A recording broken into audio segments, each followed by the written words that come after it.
آج ہم پاکستان کی تاریخ کے ایک ایسے واقعے کی گہرائی میں اتر رہے ہیں جس نے ملک کی سیاست پر اور سماج پر بہت گہرے نقوش چھوڑے۔ یہ وزیر اعظم ذوالفقار علی بھٹو کی پھانسی کی کہانی ہے، لیکن کسی تاریخ کی کتاب سے نہیں، بلکہ ان کی اپنی بیٹی بے نظیر بھٹو کی آنکھوں سے۔ جی، اور ان کے اپنے الفاظ میں۔ بالکل۔ تو آج ہم جس کتاب کو دیکھ رہے ہیں وہ ہے بے نظیر بھٹو کی خود نوشت ڈاٹر آف ڈیسٹنی، اور خاص طور پر اس کا پہلا باب جس کا عنوان ہی دل دہلا دینے والا ہے، میرے والد کا قتل۔ جی، اس باب میں ہم ایک تاریخی واقعے کو ایک بہت ہی ذاتی، ایک بہت ہی جذباتی زاویے سے سمجھنے کی کوشش کریں گے۔ بالکل، اور ہمارا مقصد صرف کہانی دہرانا نہیں ہے۔ ہم یہ جاننے کی کوشش کریں گے کہ ایک خاندان کے لیے یہ شدید ذاتی صدمہ، یہ کس طرح ایک ملک گیر سیاسی تحریک کا اب کہہ لیں کہ نقطۂ آغاز بنا۔ صحیح۔ اور اس ایک واقعے نے بے نظیر بھٹو کی شخصیت کو کیسے تراشا اور ان کے مستقبل کی سیاست کی بنیاد کیسے رکھی۔ تو آئیے اس کہانی کو وہیں سے شروع کرتے ہیں جہاں سے بے نظیر نے اسے بیان کیا ہے۔ وہ اور ان کی والدہ نصرت بھٹو ساہلہ ریسٹ ہاؤس میں نظر بند ہیں۔ ایک جیلر ان سے ملنے آتا ہے۔ یہاں ایک ثقافتی پہلو بڑا اہم ہے۔ والدہ عدت میں تھیں۔ جی، یعنی سوگ کی مدت میں۔ ہاں، تو اسلامی روایات کے مطابق وہ کسی غیر مرد سے نہیں ملتی، اس لیے وہ بے نظیر سے کہتی ہیں کہ تم بات کرو۔ بے نظیر آگے بڑھ کر جیلر سے کہتی ہیں ہم وزیر اعظم کے ساتھ جانے کے لیے تیار ہیں۔ اچھا۔ مگر جیلر گھبرا کر جو جواب دیتا ہے وہ کسی قیامت سے کم نہیں تھا۔ اس نے کہا انہیں پہلے ہی دفنانے کے لیے لے جایا جا چکا ہے۔ یہ سن کر بے نظیر کے اندر جیسے سب کچھ ٹوٹ جاتا ہے۔ وہ تلخی سے پوچھتی ہیں خاندان کے بغیر؟ ظاہر ہے۔ یہ کیسے ہو سکتا ہے؟ ہم نے تو درخواست دی تھی، یہ ہمارا مذہبی فریضہ ہے کہ ہم ان کی میت کے ساتھ جائیں، نماز جنازہ پڑھیں، جی، اور آخری دیدار کریں، اور تدفین سے پہلے ان کا چہرہ دیکھیں۔ دیکھیے، یہ مکالمہ جو ہے نا، یہ اس باب کا بنیادی نقطہ طے کر دیتا ہے۔ یہ صرف ایک بری خبر نہیں تھی، نہیں، بالکل نہیں۔ یہ ریاست کی طرف سے ایک واضح پیغام تھا کہ وہ نہ صرف بھٹو کی زندگی ختم کر رہے ہیں، بلکہ ان کی موت سے جڑی ہر رسم، ہر روایت، ہر حق کو اور خاندان کے ہر حق کو بھی مٹا رہے ہیں۔ تو اس ایک جملے میں ضیاء حکومت کے ارادے بالکل صاف نظر آتے ہیں۔ اسی لمحے سے بے نظیر ہمیں وقت میں پیچھے لے جاتی ہیں، صرف ایک دن پہلے جب انہوں نے اپنے والد سے آخری ملاقات کی تھی۔ صرف 30 منٹ کی۔ صرف 30 منٹ کی۔ وہ لکھتی ہیں کہ جب وہ اور ان کی والدہ سیل میں داخل ہوئیں تو منظر دل دہلا دینے والا تھا۔ ان کے والد فرش پر ایک گدے پر بیٹھے تھے۔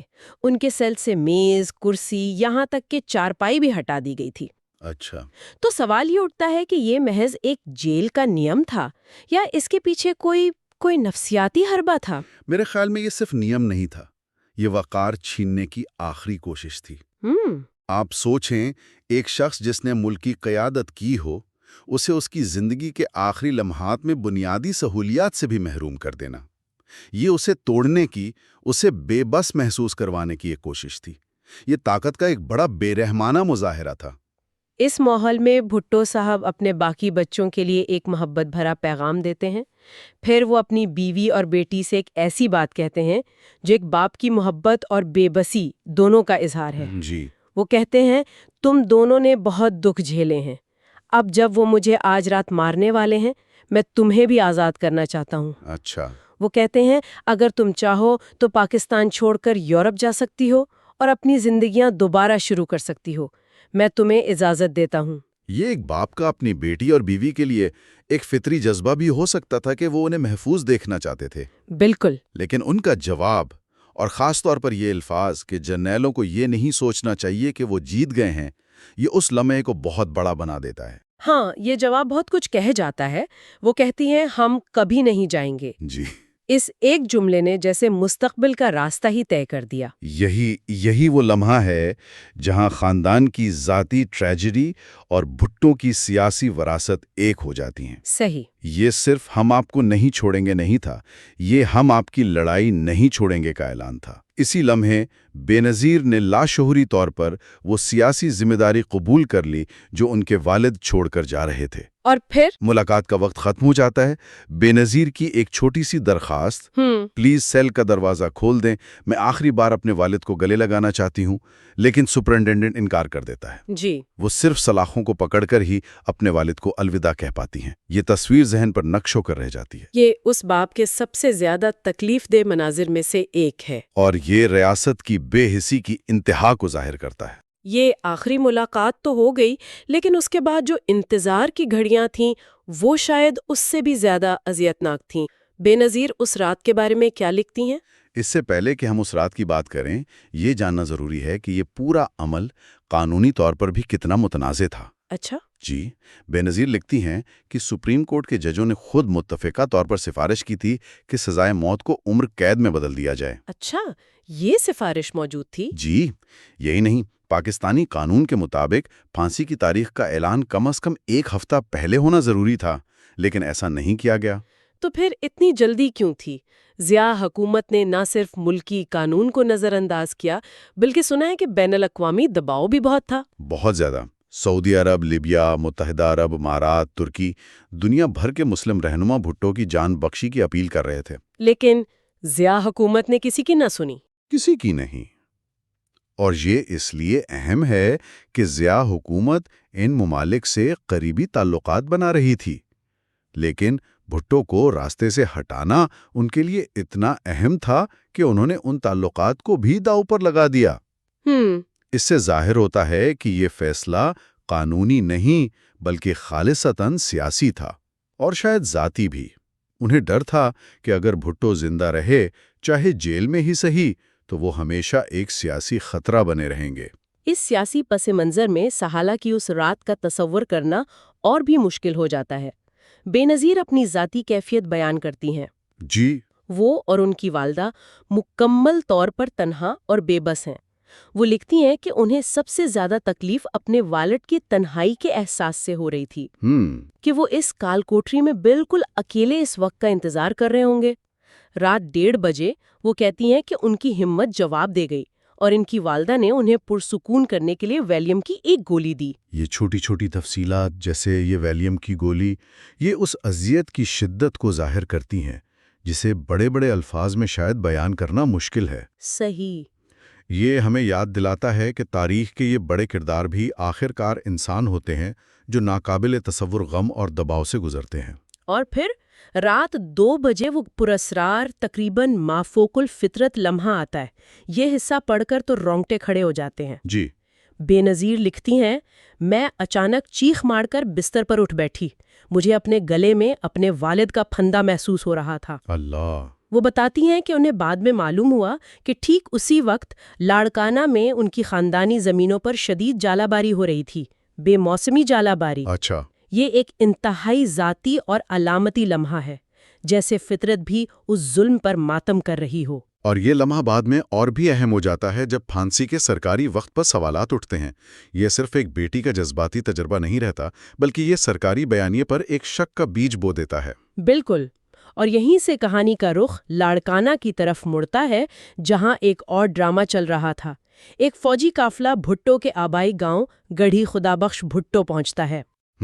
وہاں نذر محمد نامی ایک دیہاتی کو رات کے اندھیرے میں جگا کر قبر کھودنے اور تدفین کا انتظامات کرنے کا حکم دیا جاتا ہے۔ فوج کا رویہ وہاں کیسا تھا؟ انتہائی سخت۔ پورے گاؤں کی ناکہ بندی کر دی گئی، کسی کو اندر یا باہر جانے کی اجازت نہیں تھی۔ اچھا۔ اور پھر ایک ایسا کام کیا گیا جسے مقامی ثقافت میں انتہائی توہین آمیز سمجھا جاتا ہے۔ فوجی خاندان کے اس گھر میں زبردستی داخل ہو گئے جہاں خواتین پردے میں رہتی تھیں۔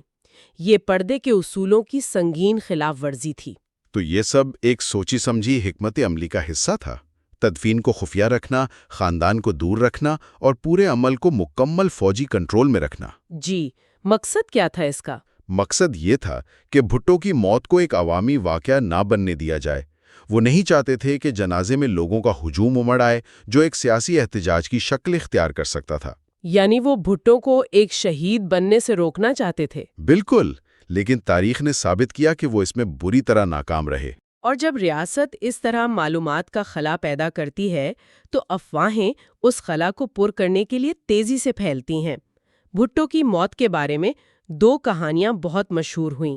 جی، پہلی افواہ یہ تھی کہ انہیں پھانسی سے پہلے شدید تشدد کا نشانہ بنایا گیا اور وہ اتنے کمزور ہو چکے تھے کہ انہیں اسٹریچر پر پھانسی گھاٹ لایا گیا۔ لیکن دوسری افواہ، جس پر بے نظیر سمیت بہت سے لوگوں نے زیادہ یقین کیا، وہ اس سے بھی زیادہ سنگین تھی۔ اور وہ یہ تھی کہ ان کی موت پھانسی سے ہوئی ہی نہیں بلکہ ان کے سیل میں ایک لڑائی کے دوران ہوئی۔ اچھا۔ کہا جاتا ہے کہ کچھ اہلکار انہیں پھانسی گھاٹ لے جانے آئے، انہوں نے مزاحمت کی اور اس جدوجہد میں ان کی موت واقع ہو گئی۔ اس تھیوری کے مطابق پھانسی کا عمل صرف ایک دکھاوا تھا۔ اور اس کا کوئی ثبوت؟ نذر محمد، جس نے میت کو غسل دیتے وقت دیکھا تھا، اس نے بعد میں گواہی دی کہ گردن پر جو نشانات تھے وہ پھانسی کے نشانات جیسے نہیں تھے۔ تو ان افواہوں کی اپنی ایک سیاسی اہمیت ہے۔ یہ عوام کے ذہن میں موجود گہرے عدم اعتماد کی علامت تھیں۔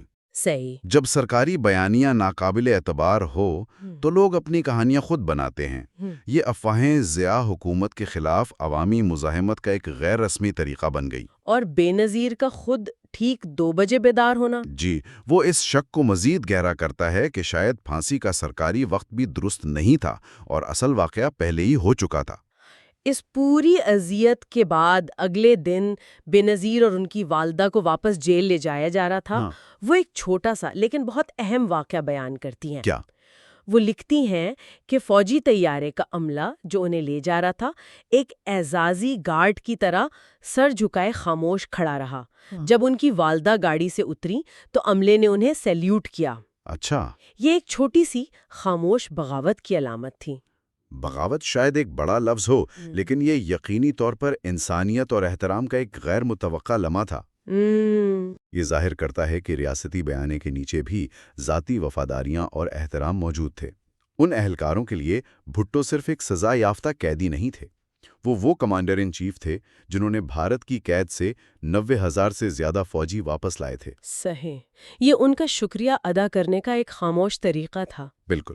کچھ دن بعد بالآخر بے نظیر کو اپنے والد کی قبر پر جانے کی اجازت ملتی ہے۔ وہ وہاں کھڑے ہو کر خود سے ایک عہد کرتی ہیں۔ یہ اس باپ کا اور شاید ان کی پوری زندگی کا سب سے اہم موڑ ہے۔ جی۔ کیا عہد کرتی ہیں وہ لکھتی ہیں، میں نے خود سے عہد کیا کہ میں اس وقت تک آرام سے نہیں بیٹھوں گی جب تک پاکستان میں جمہوریت واپس نہیں آ جاتی۔ یہ وہ لمحہ ہے جہاں ان کی تبدیلی مکمل ہوتی ہے۔ اس سے پہلے وہ ایک سیاستدان کی بیٹی تھیں جو آکسفورڈ اور ہارورڈ سے پڑھی تھیں، لیکن اس لمحے اس قبر پر کھڑے ہو کر وہ خود ایک سیاسی قوت بن جاتی ہیں۔ ان کے والد کا مشن اب ان کا اپنا مشن بن جاتا ہے۔ جی، اور حکومت کا رویہ اس کے بعد بھی نہیں بدلا۔ جب بھٹو صاحب کے سوئم کے لیے لوگ کراچی میں ان کے گھر 70 کلفٹن میں جمع ہوئے تو ان پر آنسو گیس کی شیلنگ کی گئی۔ اچھا۔ یہ اس بات کا واضح اشارہ تھا کہ حکومت صرف بھٹو کو ہی نہیں بلکہ ان کی یاد اور ان کے حامیوں کی آواز کو بھی کچلنا چاہتی ہے۔ بالکل۔ اسی لیے یہ باپ صرف ایک قتل کی کہانی نہیں بلکہ ایک سیاسی وارث کی پیدائش کی کہانی بھی ہے۔ یہ ایک ذاتی سانحے کے ایک عظیم سیاسی مشن میں تبدیل ہونے کی داستان ہے۔ یہ دکھاتا ہے کہ کس طرح تاریخ کے بڑے واقعات افراد کی زندگیوں کو ہمیشہ کے لیے بدل دیتے ہیں۔ اور بعض اوقات ظلم کسی نظریے کو ختم کرنے کے بجائے اسے مزید طاقتور بنا دیتا ہے۔ بالکل صحیح کہا۔ تو آج کی اس گفتگو کو سمیٹتے ہوئے ہم نے دیکھا کہ کس طرح ایک بیٹی نے اپنے والد کے قتل کے ناقابل بیان کرب کو ایک قومی جدوجہد کی طاقت میں بدل دیا۔ جی۔ ہم نے ان کے آخری لمحات، خفیہ تدفین اور اس کے بعد کے عزم کو ان کی اپنی تحریر کے ذریعے محسوس کیا، جو تاریخ کا ایک ذاتی اور انتہائی طاقتور پہلو سامنے لاتی ہے۔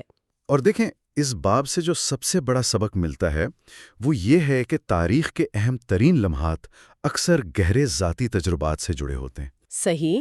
یہ ہمیں ریاست کی بے پناہ طاقت اور ایک فرد کے غیر متزلزل عزم کے درمیان ٹکراؤ دکھاتا ہے، اور سب سے بڑھ کر یہ سکھاتا ہے کہ کسی خیال کو یا کسی لیڈر کی میراث کو جسمانی طور پر ختم کر کے نہیں مارا جا سکتا۔ یعنی بھٹو کی موت نے ان کی میراث کو شاید پہلے سے بھی زیادہ زندہ اور طاقتور بنا دیا۔ بالکل۔ آج جو ذرائع ہم دیکھ رہے ہیں ان میں ایک سوال بہت اہم ہے کہ کیا ہوتا ہے جب کسی کا اپنا گھر اس کی اپنی پناہ گاہ ہی ایک جیل خانہ بن جائے، جہاں بچپن کی ہر یاد ایک پہرے دار کی نظر میں ہو؟ ہم آج بے نظیر بھٹو کی زندگی کے اسی دور کی گہرائی میں بات کر رہے ہیں جب انہیں اور ان کی والدہ کو المرتضیٰ میں قید کیا گیا تھا۔ جی، اور یہ سمجھنا بہت ضروری ہے کہ یہ صرف ایک سیاسی قید نہیں تھی، یہ ایک نفسیاتی جنگ تھی۔ ذرائع بتاتے ہیں کہ ضیاء حکومت کا مقصد صرف انہیں خاموش کرانا نہیں تھا، بلکہ ان کی ہمت کو ان کی اپنی یادوں کے بوجھ تلے ہی کچل دینا تھا۔ تو یہ کہانی شروع ہوتی ہے ان کے والد کی پھانسی کے کچھ عرصے بعد سے، ٹھیک ہے؟ انہیں اور ان کی والدہ کو رہا کر کے کراچی کے گھر 70 کلفٹن بھیجا جاتا ہے، لیکن یہ آزادی تو بس ایک دکھاوا تھی۔ بالکل، حکومت قومی انتخابات کا اعلان تو کرتی ہے، لیکن جیسے ہی پیپلز پارٹی مقامی انتخابات میں کلین سویپ کرتی ہے، آمریت کو خطرہ محسوس ہونے لگتا ہے۔ اچھا۔ اور پھر قوانین بدلنے کا ایک عجیب سلسلہ شروع ہو جاتا ہے، کبھی پارٹی رجسٹریشن کی شرط، تو کبھی آزاد امیدواروں کے لیے 51% ووٹوں کی شرط۔ مطلب مقصد صاف تھا کہ کسی بھی طرح پیپلز پارٹی کو روکا جائے۔ جی، کسی بھی طرح انتخابی عمل سے باہر رکھا جائے۔ لیکن پارٹی ہر بار مقابلہ کرنے کا فیصلہ کرتی ہے، اور پھر وہ رات آتی ہے جو سب کچھ بدل دیتی ہے۔ جس رات پارٹی قومی انتخابات میں حصہ لینے کا آخری فیصلہ کرتی ہے، اسی رات 70 کلفٹن پر فوج کا دھاوا بول دیا جاتا ہے۔ جی، اور اس افراتفری میں بے نظیر ایک بہت بڑا قدم اٹھاتی ہیں۔ وہ پارٹی کے تمام اہم کاغذات وہ انہیں باتھ ٹب میں جلا دیتی ہیں۔ ہاں، یہ کیسا لمحہ ہوگا؟ کیا یہ گھبراہٹ تھی یا ایک سوچا سمجھا فیصلہ؟ دیکھیں، ذرائع اس لمحے کو ایک فیصلہ کن موڑ کے طور پر دکھاتے ہیں۔ یہ صرف ذمہ داری قبول کرنا نہیں تھا، یہ وہ لمحہ تھا جب وہ ایک سیاسی وارث سے ایک صف اول کی جنگجو بن گئی۔ اچھا، انہیں احساس ہو گیا تھا کہ اب جنگ صرف سیاسی نہیں بلکہ بقا کی جنگ ہے، اور اپنے لوگوں کی حفاظت سب سے پہلے ہے۔ اگر وہ فہرستیں حکومت کے ہاتھ لگ جاتی تو ہزاروں کارکنوں کی زندگیاں خطرے میں پڑ جاتیں۔ بالکل۔ اور اسی رات انہیں اور ان کی والدہ کو بندوق کی نوک پر ان کے آبائی گھر المرتضیٰ لے جایا جاتا ہے۔ حکومت مغربی پریس کو بتاتی ہے کہ یہ نظر بندی ہے، لیکن جو ذرائع ہمارے پاس ہیں وہ ایک بالکل مختلف تصویر دکھاتے ہیں۔ یہ سب جیل تھی۔ جی، ان دونوں میں کیا فرق تھا؟ بہت بڑا فرق تھا۔ نظر بندی میں کچھ نرمی ہوتی ہے، آپ کو کچھ لوگوں سے ملنے یا فون استعمال کرنے کی اجازت ہو سکتی ہے، لیکن سب جیل کا مطلب ہے کہ آپ کے گھر پر جیل کے تمام سخت قانون لاگو ہوتے ہیں۔ المرتضیٰ میں یہی ہوا، فون لائن کاٹ دی گئیں، کسی سے ملنے کی اجازت نہیں، اور گھر کے ہر کونے میں فرنٹیئر فورس کے فوجی تعینات تھے۔ ذرا اس نفسیاتی اثر کے بارے میں سوچیں۔ ایک طرف آپ کے بچپن کی یادیں، خاندان کی خوشیاں، اور دوسری طرف ہر قدم پر بندوق بردار فوجی۔ جی، یہ صرف قید نہیں، یہ آپ کی شناخت پر حملہ تھا۔ تو یہ صرف دو خواتین کو قید کرنے کی بات نہیں تھی، اس کا دائرہ بہت وسیع تھا۔ جی بالکل، اگر ہم اسے بڑی تصویر سے جوڑیں تو یہ ایک پوری سیاسی تحریک کا گلا گھونٹنے کی کوشش تھی۔ ضیاء حکومت نے پریس پر مکمل سینسرشپ لگا دی تھی، سیاسی جماعتوں پر پابندی عائد تھی، اور بھٹو خاندان کا نام عوامی شعور سے مٹانے کی ہر ممکن کوشش کی جا رہی تھی۔ اور پیپلز پارٹی کو سرکاری طور پر کالے دم جماعت کہا جانے لگا تھا۔ جی، المرتضیٰ کی قید اسی بڑی حکمت عملی کا ایک اہم حصہ تھی۔ یعنی جس قید کا مقصد بھٹو کے سیاسی ورثے کو ختم کرنا تھا، وہی ان کی جدوجہد کی بھٹی بن گئی۔ اپنے ہی گھر کی دیواروں کے اندر جہاں ان کے آباء و اجداد کی کہانیاں گونجتی تھیں، وہیں بے نظیر بھٹو کی سیاسی مزاحمت نے جڑ پکڑی۔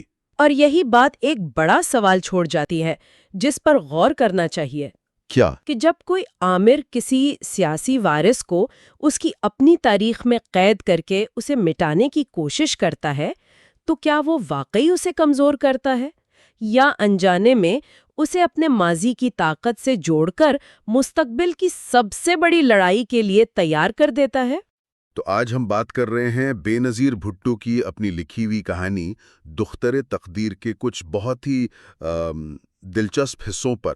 خاص طور پر ہم ان کی زندگی کے اس دور پر نظر ڈالیں گے جب وہ ہارورڈ یونیورسٹی میں ایک نوجوان طالبہ تھی، اور اسی وقت ان کا ملک پاکستان 1971 کی جنگ کے ایک شدید بحران سے گزر رہا تھا۔ جی بالکل۔ اور ہمارا مقصد صرف واقعات کو دہرانا نہیں ہے، بلکہ یہ سمجھنا ہے کہ جب ایک مستقبل کی رہنما اتنی دور سے اپنے ملک کو ایک بحران سے گزرتے دیکھتی ہے اور پھر اچانک خود کو عالمی طاقت کے کھیل کے بیچ میں پاتی ہے، تو یہ تجربات اس کے نظریے کو کیسے بناتے ہیں۔ صحیح۔ تو آئیے ہارورڈ سے شروع کرتے ہیں۔ یہاں ایک بڑا دلچسپ تضاد ہے نا؟ پاکستان میں تو وہ ایک بہت بڑے سیاسی خاندان کی بیٹی تھی، سب انہیں جانتے تھے، لیکن امریکہ پہنچ کر وہ اچانک بالکل گمنام ہو گئی۔ جی، اور وہ خود لکھتی ہے کہ یہ ان کے لیے ایک خوشگوار تجربہ تھا، لیکن اس گمنامی کے ساتھ ایک یوں کہیں ثقافتی جھٹکا بھی تھا۔ پہلی بار مردوں کے ساتھ کلاسوں میں بیٹھنا، ان سے بات چیت کرنا، یہ سب ان کے لیے بالکل نیا تھا۔ اور وہ ریپ والے لیکچر کا بھی ذکر کرتی ہیں جو ان کے لیے ایک دھچکا تھا۔ بالکل، وہ کہتی ہیں کہ یہ ایک ایسا تصور تھا جس سے وہ پہلے واقف ہی نہیں تھیں۔ تو یہ ان کے محفوظ ماحول سے باہر کی دنیا سے پہلا حقیقی ٹکراؤ تھا۔ اور جب وہ اس نئی دنیا میں خود کو ڈھالنے کی کوشش کر رہی تھیں، ہزاروں میل دور مشرقی پاکستان میں جنگ چھڑ گئی۔ ان کا پہلا رد عمل کیا تھا؟ کیا انہوں نے فوراً مغربی میڈیا پر یقین کر لیا؟ نہیں، بالکل نہیں۔ اور یہی ہمیں ایک نوجوان ذہن پر سرکاری بیانیے کے اثر کی ایک بہترین مثال ملتی ہے۔ مغرب میں تعلیم حاصل کرنے کے باوجود ان کا پہلا رد عمل تھا اپنے ملک کی دی گئی معلومات پر بھروسہ کرنا۔ انہوں نے مغربی پریس کی رپورٹس کو پاکستان کے خلاف ایک صیونی سازش کہہ کر مسترد کر دیا۔ اچھا، تو یہ دکھاتا ہے کہ قومی شناخت کا بیانیہ کتنا طاقتور ہو سکتا ہے۔ جی، لیکن پھر انہیں ایک ذاتی ذریعے سے معلومات ملیں جس نے اس پورے معاملے کو مزید پیچیدہ کر دیا۔ آپ ان کی دوست سمیہ کے خط کی بات کر رہی ہیں؟ جی ہاں، سمیہ نے کراچی سے ایک خط بھیجا جس میں فضائی حملوں اور سائرن کی آوازوں کا ذکر تھا، اور اس خط میں وہ تضاد بھی تھا کہ سرکاری ریڈیو تو فتح کے دعوے کر رہا تھا، جبکہ بی بی سی کے مطابق پاکستانی فوج کو شکست ہو رہی تھی۔ تو اس لمحے وہ ایک طالبہ نہیں رہیں، بلکہ ایک ایسی پاکستانی بن گئیں جو دور بیٹھ کر متضاد خبروں کے ذریعے اپنے ملک کی حقیقت جاننے کی کوشش کر رہی تھی۔ بالکل، اور پھر اچانک یہ کردار مکمل طور پر بدل جاتا ہے۔ جی، وہ صرف ایک پریشان مشاردر نہیں رہتی، بلکہ ایک فعال شریک بن جاتی ہیں۔ ان کے والد، جو اس وقت اقوام متحدہ میں پاکستان کی نمائندگی کر رہے تھے، انہیں نیو یارک بلا لیتے ہیں۔ یہ ایک طالب علم کے لیے ناقابل تصور تبدیلی ہے۔ ایک دن آپ کلاس کے نوٹس لے رہی ہیں اور اگلے دن دنیا کی سب سے طاقتور شخصیات میں سے ایک ہنری کسنجر آپ کے والد کو فون کر رہا ہے۔ جی، نیو یارک کا پیر ہوٹل ان کے لیے ایک طرح کا سفارتی ہیڈ کوارٹر بن گیا۔ وہ لکھتی ہیں کہ وہ کسنجر اور چین کے نمائندے ہانگ وو جیسے لوگوں کی کالز لے رہی تھیں۔ یہ ان کے لیے سفارتکاری کا ایک یوں سمجھیں کریش کورس تھا۔ لیکن کیا یہ عجیب نہیں کہ ذوالفقار علی بھٹو اپنی بیٹی کو، جو اس وقت صرف ایک ٹین ایجر تھیں، اتنی اہم ذمہ داری دے رہے تھے؟ کیا یہ صرف انہیں مصروف رکھنے کے لیے تھا یا یہ تربیت کا کوئی سوچا سمجھا حصہ تھا؟ میرے خیال میں یہ تربیت کا ایک بہت اہم حصہ تھا۔ وہ صرف فون نہیں اٹھا رہی تھیں، وہ مذاکرات کی حکمت عملی کو پہلی صف سے دیکھ رہی تھیں۔ ان کے والد نے انہیں ایک بنیادی سبق سکھایا: شک پیدا کرو، کبھی اپنے تمام پتے میز پر مت رکھو۔ اچھا۔ وہ بتاتی ہیں کہ ان کے والد کہتے تھے کہ اگر روسی کمرے میں ہوں تو انہیں بتاؤ کہ چینی فون پر ہیں، تاکہ مخالف فریق ہمیشہ دباؤ میں رہے۔ یہ ایک عملی سبق تھا جو کسی یونیورسٹی میں نہیں سکھایا جا سکتا، ہے نا؟ بالکل۔ اور اس کے بعد شملہ میں ہونے والی سربراہی کانفرنس کا مرحلہ آیا، جو شاید اس پورے بحران کا سب سے اہم موڑ تھا۔ پاکستان جنگ ہار چکا تھا، 90,000 سے زیادہ فوجی ہندوستان کے قید میں تھے، اور مذاکرات کی میز پر پاکستان کی پوزیشن بہت ہی کمزور تھی۔ اور بے نظیر بھٹو اس کشیدہ ماحول کو بہت قریب سے دیکھ رہی تھیں۔ اندرا گاندھی ایک پیکج سیٹلمنٹ پر اصرار کر رہی تھیں، جس کا مطلب تھا کہ جنگی قیدیوں کی واپسی کو کشمیر کے مسئلے سے جوڑا جائے۔ یہ پاکستان کے لیے ایک بہت بڑا دباؤ تھا۔ تو بھٹو صاحب پر بہت زیادہ دباؤ تھا کہ وہ کوئی نہ کوئی معاہدہ کر کے فوجیوں کو واپس لائیں۔ پھر انہوں نے خالی ہاتھ واپس آنے کا فیصلہ کیوں کیا؟ یہ تو سیاسی طور پر ایک بہت بڑا رسک تھا۔ یہی وہ نقطہ ہے جو ذوالفقار علی بھٹو کی حکمت عملی کو ظاہر کرتا ہے۔ ان کا ماننا تھا کہ کمزور معاہدے کے ساتھ واپس آنے سے بہتر ہے کہ خالی ہاتھ واپس آیا جائے، ایک ایسا معاہدہ جسے عوام فروخت سمجھیں۔ وہ جانتے تھے کہ اگر انہوں نے کشمیر پر کوئی ایسا سمجھوتا کر لیا جو عوام کو ناقابل قبول ہو تو ان کی حکومت نہیں چل سکے گی۔ تو انہوں نے اصول کو تاتکالک فائدے پر ترجیح دی۔ جی بالکل۔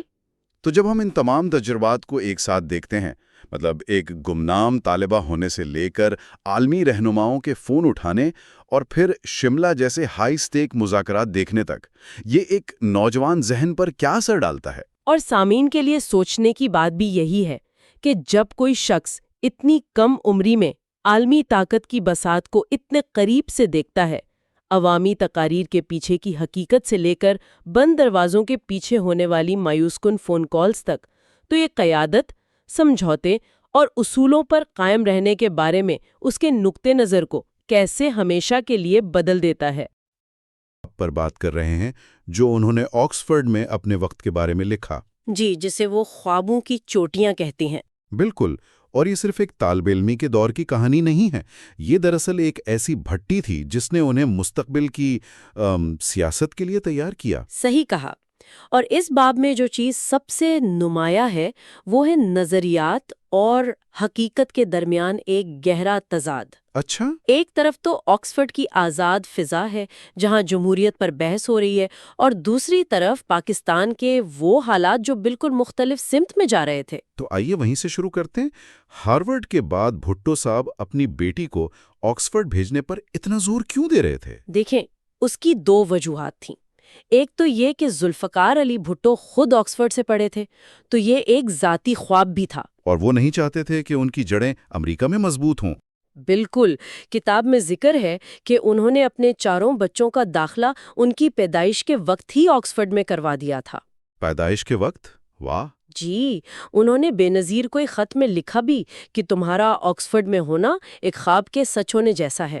اور وہ ایک تصویر والا واقعہ بھی ہے نا؟ جی، انہوں نے بے نظیر کو قدیم روم کی ایک تصویر بھیجی جو 1950 میں کرائسٹ چرچ میں ان کے اپنے کمرے میں لگی ہوئی تھی۔ یہ تو تسلسل کی ایک بہت مضبوط علامت ہے۔ بہت مضبوط، لیکن آکسفورڈ پہنچ کر شروعات اتنی آسان نہیں تھی۔ اچھا، ہارورڈ کے کھلے ماحول کے بعد انہیں وہاں کیسا لگا؟ یہ ایک بہت بڑا ثقافتی جھٹکا تھا۔ ہارورڈ کے مقابلے میں ایک چھوٹا سا کمرہ، مشترکہ باتھ روم، اور شاید لوگ بھی مختلف ہوں گے۔ جی، اور سب سے بڑھ کر انگریز طلباء کا سرد اور رسمی رویہ۔ شروع میں تو وہ اتنی الگ تھلگ ہو گئیں کہ صرف اپنے امریکی دوستوں کے ساتھ ہی وقت گزارتی تھیں۔ لیکن شاید یہی وہ پہلا موقع تھا جہاں انہوں نے ایک ذاتی چیلنج پر قابو پایا، اور اسی موافقت کی صلاحیت نے بعد میں ان کی بہت مدد کی۔ تو پھر وہ اس ماحول میں کیسے رچ بس گئیں اور یہ سیاسی تربیت کا مرکز کیسے بنا؟ اس کی کنجی تھی آکسفورڈ یونین، جو دنیا کی مشہور ترین ڈیبیٹنگ سوسائٹیز میں سے ایک ہے، اور مستقبل کے کئی رہنماؤں کی تربیت گاہ سمجھی جاتی ہے۔ بالکل، وہ نہ صرف اس میں شامل ہوئیں بلکہ بالآخر اس کی صدر بھی منتخب ہوئیں۔ اور صدر کے طور پر ان کی پہلی بڑی تقریر امریکی صدر نکسن کے مواخذے کی تحریک پر تھی۔ جی، اور ان کی دلیل بہت جاندار تھی۔ انہوں نے کہا، امریکہ کا آغاز ایک ایسے صدر سے ہوا جو جھوٹ نہیں بول سکتا تھا، اور آج ان کے پاس ایک ایسا صدر ہے جو سچ نہیں بول سکتا۔ بالکل، اور یہ تحریک 345 ووٹوں سے کامیاب بھی ہوئی۔ یہ تو ایک طالب علم کے لیے بہت بڑی کامیابی ہے۔ کامیابی سے زیادہ اہم وہ نقطہ ہے جو وہ خود اٹھاتی ہیں۔ وہ لکھتی ہیں کہ جن جمہوری اصولوں پر وہ آکسفورڈ میں بحث کر رہی تھیں، یعنی قانون کی حکمرانی اور احتساب، اب پاکستان کی تلخ حقیقت سے ٹکراتا ہے۔ یہی وہ تضاد ہے جس کی میں بات کر رہی ہوں۔ لیکن کیا یہ سب کچھ صرف سیاست اور مباحثوں کے گرد ہی گھومتا تھا؟ وہ اپنی ذاتی زندگی کے بارے میں کیا لکھتی ہیں؟ بہت کچھ، اور یہی اس کہانی کو مزید دلچسپ بناتا ہے۔ وہ دریا میں کشتی رانی، پکنک، شیکسپیئر کے ڈرامے دیکھنے اور پارٹیوں کا ذکر کرتی ہیں۔ تو ایک عام طالب علمی کی طرح کی زندگی بھی تھی۔ بالکل، وہ ان سالوں کو اپنی زندگی کے روشن اور خوشگوار سال قرار دیتی ہیں۔ آکسفورڈ ان کے لیے فکری آزادی اور خوشی کا ایک جزیرہ تھا، لیکن پاکستان کی سیاسی ہلچل کا سایہ ہمیشہ ان کے سر پر منڈلاتا رہا۔ تو اگر ہم ان تمام تجربات کو ملا کر دیکھیں تو اس کا کیا مطلب نکلتا ہے؟ آکسفورڈ نے بے نظیر بھٹو کو کیا دیا؟ آکسفورڈ میں گزارا گیا وقت صرف تعلیم نہیں تھا، یہ ایک ایسا تجربہ تھا جس نے انہیں جمہوری نظریات سے لیس کیا۔ اس نے ان کی سیاسی شناخت کو شکل دی۔ جی، اور انہیں ایک پیمانہ فراہم کیا جس سے وہ بعد میں اپنے ملک میں جمہوریت کے خاتمے کو پرکھتی رہیں۔ وہ خوابوں کی چوٹیاں ان کے لیے ایک حسین یاد بھی تھیں اور ایک مستقل یاد دہانی بھی کہ معاشرے کو کیسا ہونا چاہیے۔ یہ واقعی گہری بات ہے۔ ذرائع بتاتے ہیں کہ وہ قانون کے ذریعے ایک صدر کو ہٹانے پر بحث کر رہی تھیں، اور اس کے چند سال بعد ہی ان کے والد، جو ایک منتخب وزیر اعظم تھے، کو طاقت کے زور پر ہٹا دیا گیا۔ جی، یہ سوچنے پر مجبور کرتا ہے کہ احتساب پر کی گئی وہ ابتدائی علمی بحث ان کی دہائیوں پر محیط سیاسی جدوجہد کے دوران ان کے ذہن میں کیسے گونجتی رہی ہوگی۔ جی، ہم بات کریں گے جنرل ضیاء الحق کے 1977 کے فوجی قبضے کے فوراً بعد کے مہینوں کی، اور ہماری یہ ساری گفتگو بےنظیر بھٹو کی خودنوشت ڈاٹر آف ڈیسٹنی کے 5ویں باب پر مبنی ہے۔ ہم دیکھیں گے کہ کیسے انتخابات کے وعدے ایک سخت حقیقت میں بدلے۔ اور اس میں سب سے اہم نقطہ یہ سمجھنا ہے کہ یہ واقعات کیسے ایک سیاسی بغاوت سے، آپ کہہ لیں ذوالفقار علی بھٹو کے خلاف، ایک ذاتی انتقام میں تبدیل ہو گئے۔ تو پھر 5 جولائی 1977 کی رات سے شروع کرتے ہیں۔ فوج نے وزیر اعظم ہاؤس کا گھیراؤ کیا اور بھٹو صاحب کو بتایا گیا کہ انہیں حفاظتی تحویل میں مری لے جایا جا رہا ہے۔ یہ حفاظتی تحویل کا لفظ ہی بڑا دلچسپ ہے۔ بالکل، یہ خود ایک دھوکہ تھا، ہے نا؟ اسے ایسے پیش کیا گیا جیسے ان کی حفاظت مقصود ہو، جبکہ حقیقت تو کچھ اور تھی۔ جی، اور بےنظیر لکھتی ہیں کہ ان کے والد نے یہ سنتے ہی کہا تھا وہ ہمیں بستروں میں ہی قتل کرنے کا منصوبہ بنا رہا تھا۔ اچھا، اور یہی ضیاء کی ابتدائی حکمت عملی تھی۔ عوام کو 90 دن میں انتخابات کا وعدہ دیا گیا۔ ایک لالی پاپ؟ ہاں، جبکہ پس پردہ مارشل لاء کے ذریعے خوف قائم کیا جا رہا تھا۔ سرے عام کوڑے مارنے اور سزائے موت جیسے قانونوں کا فوری نفاذ اسی کا حصہ تھا۔ مطلب ایک ہی وقت میں 2 کھیل کھیلے جا رہے تھے۔ بالکل، ایک جمہوریت کا دکھاوا اور دوسرا خالص آمریت کی حقیقت۔ اسی دوگلے حکمت عملی کی ایک اور مثال مری میں بھٹو صاحب سے ضیاء کی وہ عجیب ملاقات تھی۔ جی، بےنظیر کے مطابق ضیاء کا رویہ انتہائی مؤدبانہ تھا۔ وہ بار بار بھٹو صاحب کو سر کہہ کر مخاطب کر رہے تھے۔ لیکن بھٹو صاحب نے اسے کیا سمجھا؟ کتاب کے مطابق انہوں نے اسے شیطانی اور گھنونا کہا۔ ہاں، جیسے انہیں تحفظ کے جھوٹے احساس میں مبتلا کرنے کی کوشش کی جا رہی ہو۔ پھر بھٹو صاحب کو عارضی طور پر رہا کر دیا گیا اور یہاں سے حکومت کا اصل امتحان شروع ہوا۔ کیونکہ اب فیصلہ عوام کے ہاتھ میں تھا۔ اور عوام نے تو اپنا فیصلہ سنا دیا۔ جب بھٹو صاحب لاہور پہنچے، بےنظیر کے مطابق تقریباً 30 لاکھ لوگ تھے۔ 30 لاکھ!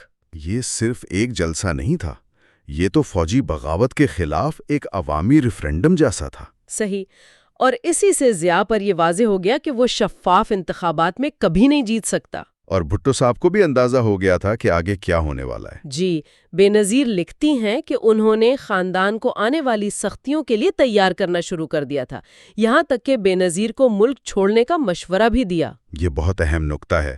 اس سے ظاہر ہوتا ہے کہ وہ سیاسی جنگ کے ساتھ ساتھ ایک ذاتی جنگ کی بھی تیاری کر رہے تھے۔ اسی دوران وہ ایک ڈرامائی واقعہ بھی پیش آیا۔ ایک انٹیلیجنس آفیسر نے خفیہ طور پر بھٹو صاحب کو خبردار کیا، ہاں، کہ ضیاء ان کے خلاف قتل کا جھوٹا مقدمہ تیار کر رہا ہے، اور ان سے التجا کی کہ وہ ملک چھوڑ دیں۔ بھٹو صاحب نے انکار کر دیا۔ آپ کے خیال میں کیوں؟ یہ ایک بہت بڑا سوال ہے۔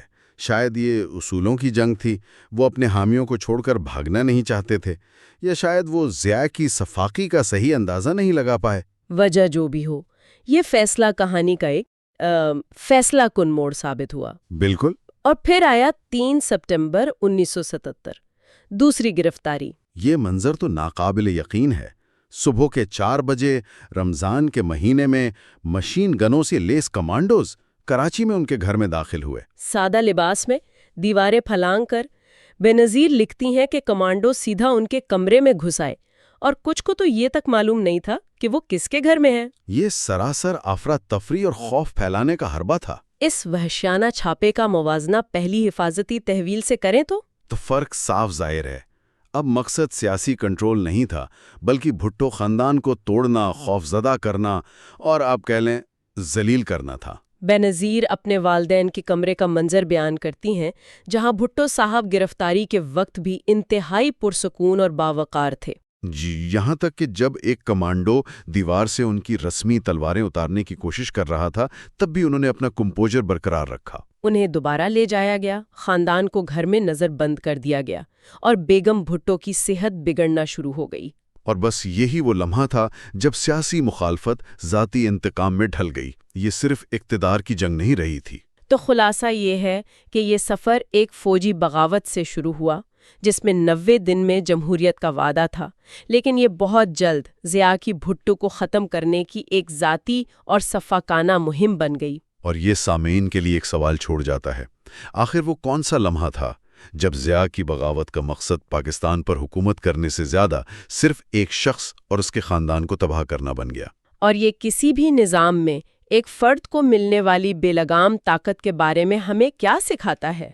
یہ وہ وقت تھا جب ان کے والد ذوالفقار علی بھٹو پر مقدمہ چل رہا تھا اور وہ سزائے موت کے سیل میں تھے۔ جی، اور یہ ذرائع ہمیں صرف ایک سیاسی جدوجہد نہیں دکھاتے، بلکہ اس میں ایک بیٹی کی اپنے والد کو بچانے کی ذاتی جنگ بھی نظر آتی ہے، اور ساتھ ہی ایک فوجی حکومت کا شدید دباؤ، بار بار کی گرفتاریاں، مطلب یہ ایک کثیر الجہتی کہانی ہے۔ تو آئیے اسی نقطے سے شروع کرتے ہیں۔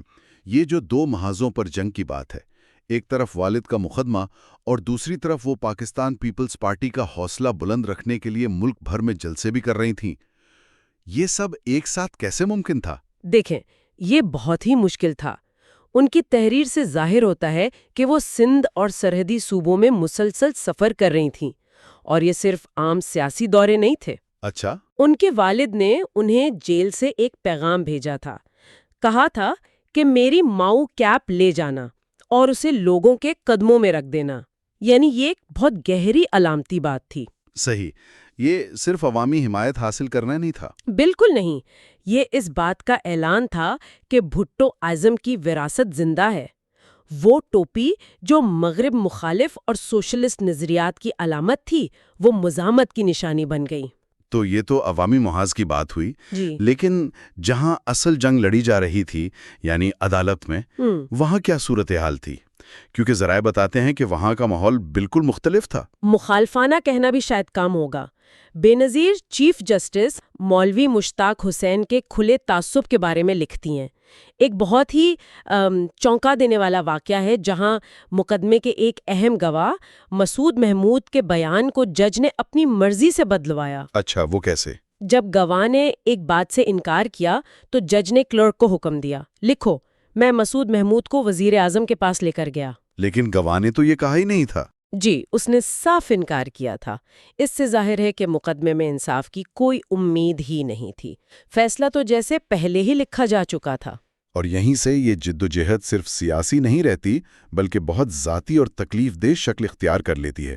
ایسا لگتا ہے کہ حکومت صرف ان کے والد کو نہیں بلکہ پورے خاندان کو نفسیاتی طور پر توڑنے کی کوشش کر رہی تھی۔ بالکل، انہیں بار بار گھر میں نظر بند کیا جاتا۔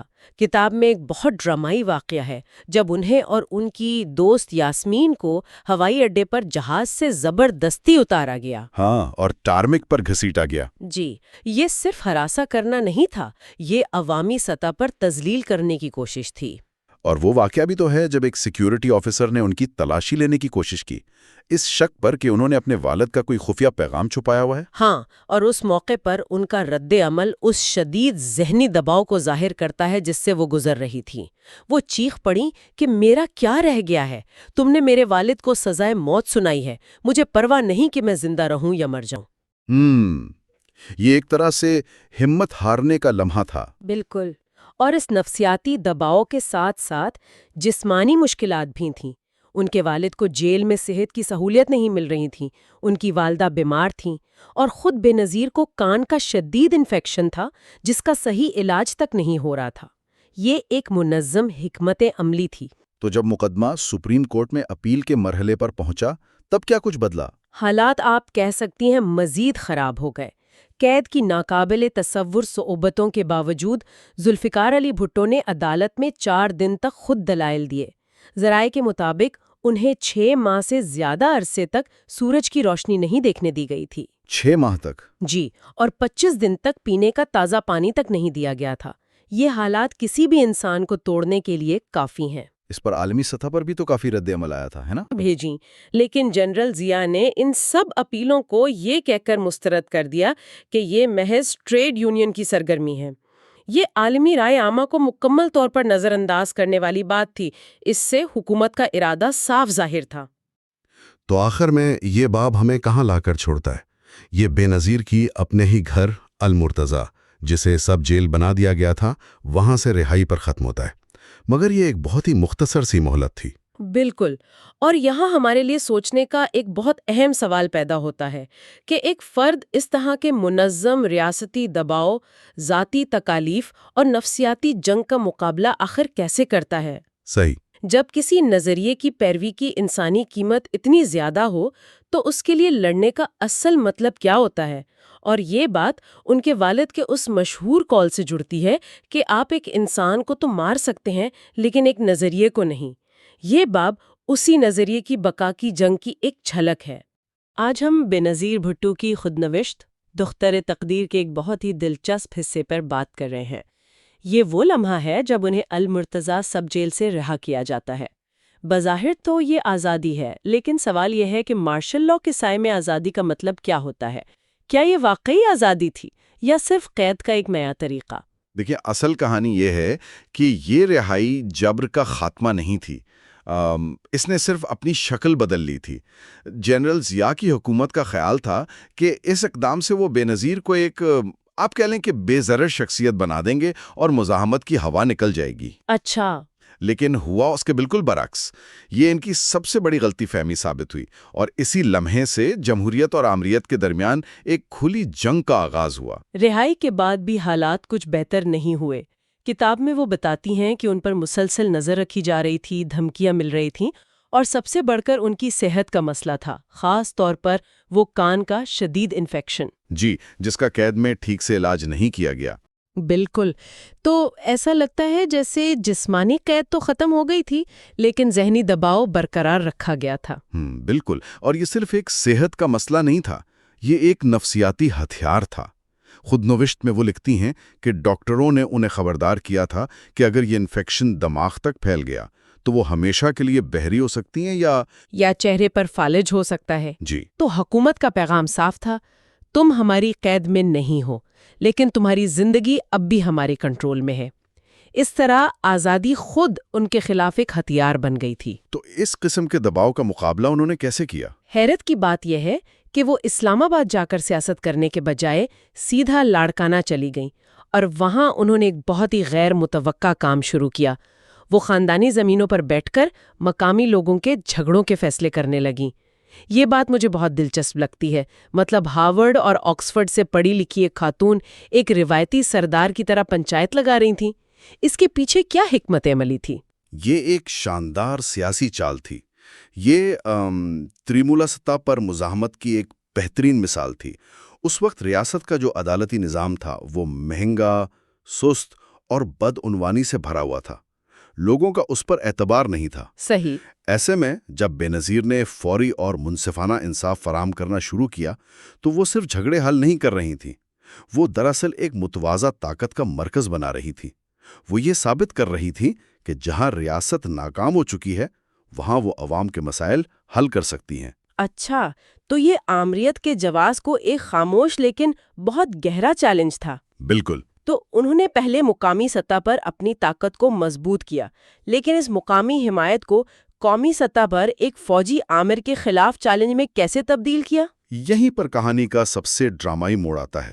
انہوں نے پاکستان پیپلز پارٹی کو دوبارہ منظم کرنا شروع کیا، جی، اور پھر تحریک بحالی جمہوریت یعنی MRD کی بنیاد رکھی۔ لیکن اس کے لیے انہیں ایک ناقابل تصور فیصلہ کرنا پڑا۔ اپنے والد کے سب سے بڑے سیاسی دشمنوں یعنی PNA جماعتوں کے ساتھ اتحاد۔ ایک منٹ، PNA؟ جی بالکل۔ PNA، یہ تو وہی اتحاد نہیں جس کی مہم کی وجہ سے ان کے والد کی حکومت کا تختہ الٹا تھا اور مارشل لاء کی راہ ہموار ہوئی؟ بالکل وہی۔ یہ تو اپنے نظریاتی مخالفین سے ہاتھ ملانے جیسا تھا۔ کیا یہ ایک بہت بڑا جوا نہیں تھا؟ اس سے ان کے اپنے حامی ناراض نہیں ہو سکتے تھے؟ بالکل ہو سکتے تھے، اور بہت سے لوگ حیران بھی تھے۔ یہ ایک سیاسی زلزلہ تھا۔ خود بے نظیر بھی شروع میں اس خیال سے متفق نہیں تھی، لیکن جیسا کہ ان کی والدہ نے انہیں سمجھایا، جب حالات مثالی نہ ہوں تو تلخ حقیقتوں کا سامنا کرنا پڑتا ہے۔ یہ اتحاد مطلب سیاسی مجبوری سے زیادہ ایک اسٹریٹیجک ضرورت تھی۔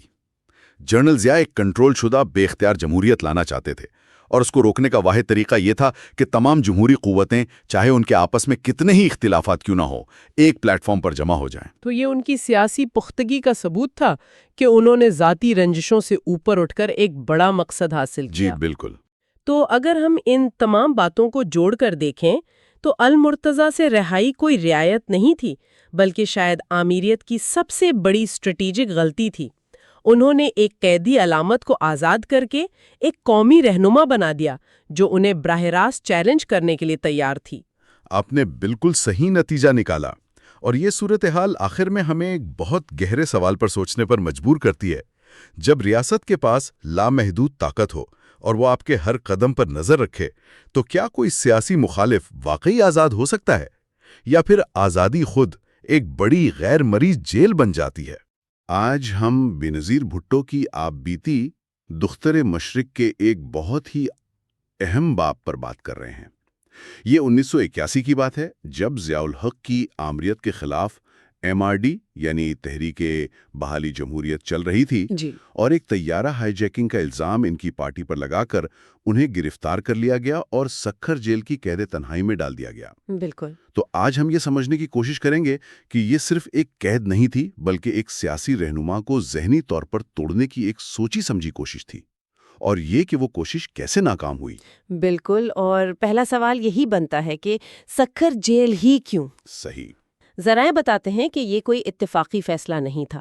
انہیں ایک ایسے ویران احاطے میں رکھا گیا تھا جسے خاص طور پر ان کے لیے خالی کروایا گیا تھا۔ اچھا، مطلب مکمل تنہائی۔ جی، مکمل تنہائی۔ مقصد صرف قید کرنا نہیں تھا، بلکہ انہیں دنیا سے، خاندان سے، پارٹی سے، خبروں سے، ہر چیز سے کاٹ دینا تھا۔ یہ ایک نفسیاتی جنگ تھی۔ اور اس جنگ میں ماحول کو بھی ایک ہتھیار کے طور پر استعمال کیا گیا۔ وہ اپنے سیل کو ایک کھلا پنجرا کہتی ہیں۔ جی۔ جون کی شدید گرمی، درجہ حرارت 120 ڈگری فahrenheit تک، اور اس پر کیڑے مکوڑوں کی وہ انہیں حملہ فوج کہتی ہیں۔ بالکل، ٹڈے، مچھر، چینٹیاں۔ لال بیگ۔ یہ سوچ کر ہی خوف آتا ہے کہ یہ صرف خراب آلات نہیں تھے، یہ اذیت دینے کا ایک منظم طریقہ تھا۔ یہ جان بوجھ کر کیا گیا تھا۔ دیکھیں، اس کا مقصد انسان سے اس کی بنیادی عزت چھیننا تھا۔ جب آپ کو ایسی گندگی اور وحشت میں رکھا جاتا ہے تو یہ آپ کی ہمت کو توڑنے کی کوشش ہوتی ہے۔ اور اس کا اثر ان کی صحت پر بھی نظر آیا۔ بہت زیادہ۔ ان کے بال گچھوں کی صورت میں گرنے لگے، کان میں شدید انفیکشن ہو گیا۔ لیکن جب انہوں نے شکایت کی تو جیل کا ڈاکٹر اس نے اسے صرف ذہنی دباؤ کہہ کر نظر انداز کر دیا۔ بالکل، یہ طبی غفلت بھی اسی حکمت عملی کا ایک حصہ تھی۔ تو یہاں سب سے اہم سوال پیدا ہوتا ہے، جب جسمانی اور ذہنی طور پر آپ پر ہر طرف سے حملہ ہو رہا ہو تو کوئی شخص ہمت کیسے برقرار رکھتا ہے؟ وہ ٹوٹیں کیوں نہیں؟ یہ اس کہانی کا سب سے دلچسپ حصہ ہے، ان کی اندرونی مزاحمت۔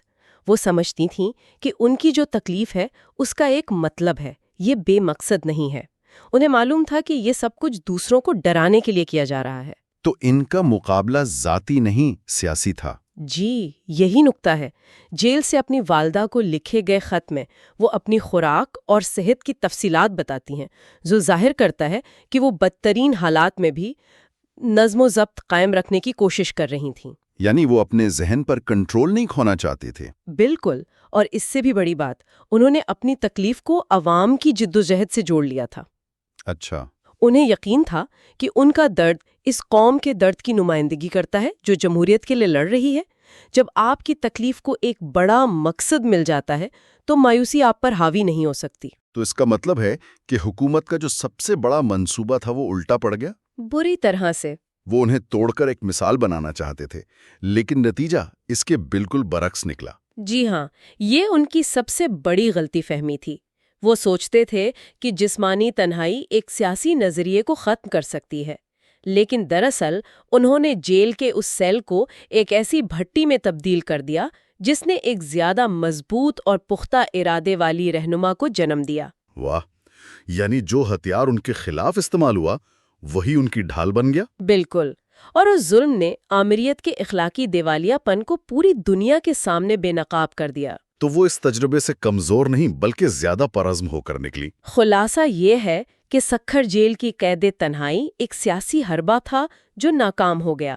اس نے قیدی کی ہمت توڑنے کے بجائے حکومت کی اپنی کمزوری اور خوف کو ظاہر کر دیا۔ وہ ایک شخص کو تو قید کر سکتے تھے لیکن اس کے نظریے کو نہیں۔ اور سامعین کے لیے ایک آخری سوچ، ذرائع ہمیں جسمانی اور نفسیاتی اذیت کی تفصیلات تو بتاتے ہیں، لیکن یہ طاقت کی نوعیت کے بارے میں کیا کہتا ہے؟ جب ایک ریاست کا سب سے بڑا ہتھیار کسی نظریے کے خلاف یہ ہو کہ ایک انسان کو گرم کیڑوں سے بھرے کمرے میں بند کر کے امید کی جائے کہ وہ ہمت ہار دے گا۔ جی، اور یہ صرف ایک سیاسی قیدی کی کہانی نہیں ہے۔ اس گفتگو کا مرکز یہ ہے کہ کس طرح ایک جیل صرف دیواروں تک محدود نہیں رہتی، بلکہ وہ ایک یادداشت بن جاتی ہے، ایک وراثت۔ بالکل۔ بے نظیر کا تجربہ ان کی والدہ نصرت بھٹو کی قید سے جڑا ہوا ہے، جو اسے ایک انفرادی آزمائش سے بڑھا کر ایک پوری نسل کی داستان بنا دیتا ہے۔ تو بات شروع کرتے ہیں اس سب سے طاقتور منظر سے، جہاں انہیں کراچی سینٹرل جیل کے اسی سیل میں رکھا جاتا ہے۔ جی، جہاں کچھ عرصہ پہلے ان کی والدہ قید تھیں۔ کیا یہ صرف ایک اتفاق تھا یا اس کے پیچھے کوئی گہری کوئی نفسیاتی چال تھی؟ نہیں، یہ محض اتفاق تو بالکل نہیں لگتا۔ یہ ایک بہت واضح اور ایک صفاقانہ پیغام تھا۔ پیغام؟ کیسا پیغام؟ پیغام یہ تھا کہ مزاحمت کی سزا نسلوں تک بھگتنی پڑے گی۔ مطلب بھٹو خاندان کی جدوجہد ایک نہ ختم ہونے والا سلسلہ ہے۔ اس کا نفسیاتی بوجھ بہت گہرا تھا۔ آپ سوچیں کہ وہ صرف قید میں نہیں تھیں بلکہ اپنی ماں کی تکلیف کی یادداشت میں بھی قید تھیں۔ جی، اور کتاب میں وہ ذکر کرتی ہیں کہ جب انہیں پتہ چلتا ہے کہ ان کی والدہ بھی اسی جیل میں ہیں تو گارڈز ان سے جھوٹ بولتے ہیں۔ اچھا، کہتے ہیں کہ وہ یہاں نہیں ہیں۔ یہ چھوٹی چھوٹی چیزیں بھی نفسیاتی کھیل کا حصہ تھیں۔ اور پھر وہ خط ملتا ہے جو والدہ نے جیل سے ہی لکھا تھا۔ بالکل، وہ لمحہ اس رشتے کو اور مضبوط کر دیتا ہے۔ وہ سیل پھر صرف ایک سیل نہیں رہتا، وہ قربانی اور مزاحمت کی ایک مشترکہ میراث کی جگہ بن جاتا ہے۔ ایک طرف تو یہ سب نفسیاتی دباؤ تھا، لیکن دوسری طرف جسمانی اذیت، اس کا تو عالم ہی کچھ اور تھا۔ سکھر جیل کے حالات، وہ تفصیلات پڑھ کر رونگٹے کھڑے ہو جاتے ہیں۔ 115 ڈگری گرمی، پنکھے سے بھی گرم ہوا آنا، اور رات کو کیڑے مکوڑے۔ لال بیگ، چھپکلیاں، چونٹیاں، یہ صرف قید نہیں تھی، یہ انسان کے عزم کو توڑنے کا ایک منظم طریقہ تھا۔ اور اس کا اثر ان کی صحت پر بھی پڑ رہا تھا۔ بال جھڑ رہے تھے، کان کا انفیکشن اتنا بگڑ گیا کہ وہ جزوی طور پر سماعت سے محروم ہو گئیں۔ اور ڈاکٹرز اسے محض وہم قرار دے رہے تھے۔ جی، یعنی یہ صرف غفلت نہیں تھی، یہ منظم ظلم تھا جس کا مقصد تھا کہ انسان کو اندر سے ختم کر دیا جائے۔ اس ظلم کے ساتھ ساتھ شدید تنہائی بھی تھی۔ سکھر میں ایک پورے ویران وارڈ میں اکیلے رہنا، اور رات کو وہ پراسرار آوازیں، سرگوشیاں، قدموں کی چاپ۔ جسے جیلر نے ان کا وہم کہہ کر ٹال دیا، یہ خود ایک نفسیاتی تشدد ہے۔ یقیناً یہ اعصاب کو توڑنے کی ایک کوشش تھی، لیکن ہوا اس کے برعکس۔ اچھا، وہ کیسے؟ اس تنہائی نے انہیں غور و فکر کا موقع دیا۔ یہ وہ وقت تھا جب انہوں نے اپنے خاندان کی سیاسی میراث اور اپنے والد کے اصولوں پر سوچا، اور اس تکلیف کو ظلم کے خلاف کھڑے ہونے کی قیمت سمجھ کر قبول کر لیا۔ تو یہ قید کاٹنا نہیں تھا، یہ مزاحمت کا تسلسل تھا۔ بالکل۔ لیکن ایک سوال یہاں یہ بھی اٹھتا ہے کہ کیا حکومت کی یہ حکمت عملی کچھ حد تک کامیاب بھی رہی؟ آخرکار انہوں نے انہیں برسوں تک سیاست سے دور رکھا۔ مختصر مدت کے لیے شاید ایسا لگتا ہو، لیکن طویل مدت میں یہ حکمت عملی بری طرح ناکام ہوئی۔ کیسے؟ اس تجربے نے بے نظیر کے ذاتی درد کو ایک قومی علامت میں بدل دیا۔ ان کی قید صرف ان کی نہیں رہی، بلکہ پاکستان کی ہر جمہوری آواز کو خاموش کرنے کی کوشش کی نمائندگی بن گئی۔ تو وہ کوٹری، چاہے سکھر کی ہو یا کراچی کی، وہ سزا کی جگہ سے نکل کر ہمت اور استقامت کی میراث کی گواہ بن گئی۔ اور جب بالآخر ان کی رہائی کا لمحہ آتا ہے تو وہ لکھتی ہیں کہ انہیں لگا جیسے وہ دوبارہ پیدا ہوئی ہوں۔ یہ اس بات کا ثبوت ہے کہ ان کا حوصلہ ٹوٹا نہیں تھا۔ جی، اور یہی اس تجربے کا نچوڑ ہے۔ حکومت نے انہیں توڑنے کی کوشش کی، لیکن اس کے برعکس ان کی ایک نئی، زیادہ مضبوط چھنات قائم ہوئی۔ وہ اس آزمائش سے صرف ایک سیاسی وارث کے طور پر نہیں، بلکہ خود ایک رہنما کے طور پر باہر آئیں۔ تو آج کی گفتگو کا خلاصہ یہ ہے کہ جیل کا یہ تجربہ ایک بھٹی کی طرح تھا جس نے بے نظیر بھٹو کی سیاسی شناخت کو ایک نئی شکل دی اور انہیں دختر تقدیر سے خود ایک رہنما بنا دیا۔ اور یہ ہمیں ایک گہرے سوال پر چھوڑ جاتا ہے۔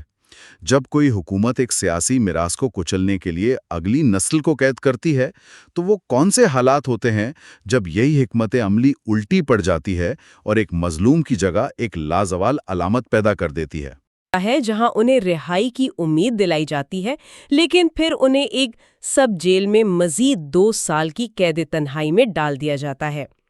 آج ہم یہ جاننے کی کوشش کریں گے کہ جب آپ سے سب کچھ چھین لیا جائے تو مزاحمت کا کیا مطلب رہ جاتا ہے۔ اور یہ سمجھنا بہت ضروری ہے کہ یہ کوئی عام جیل نہیں تھی۔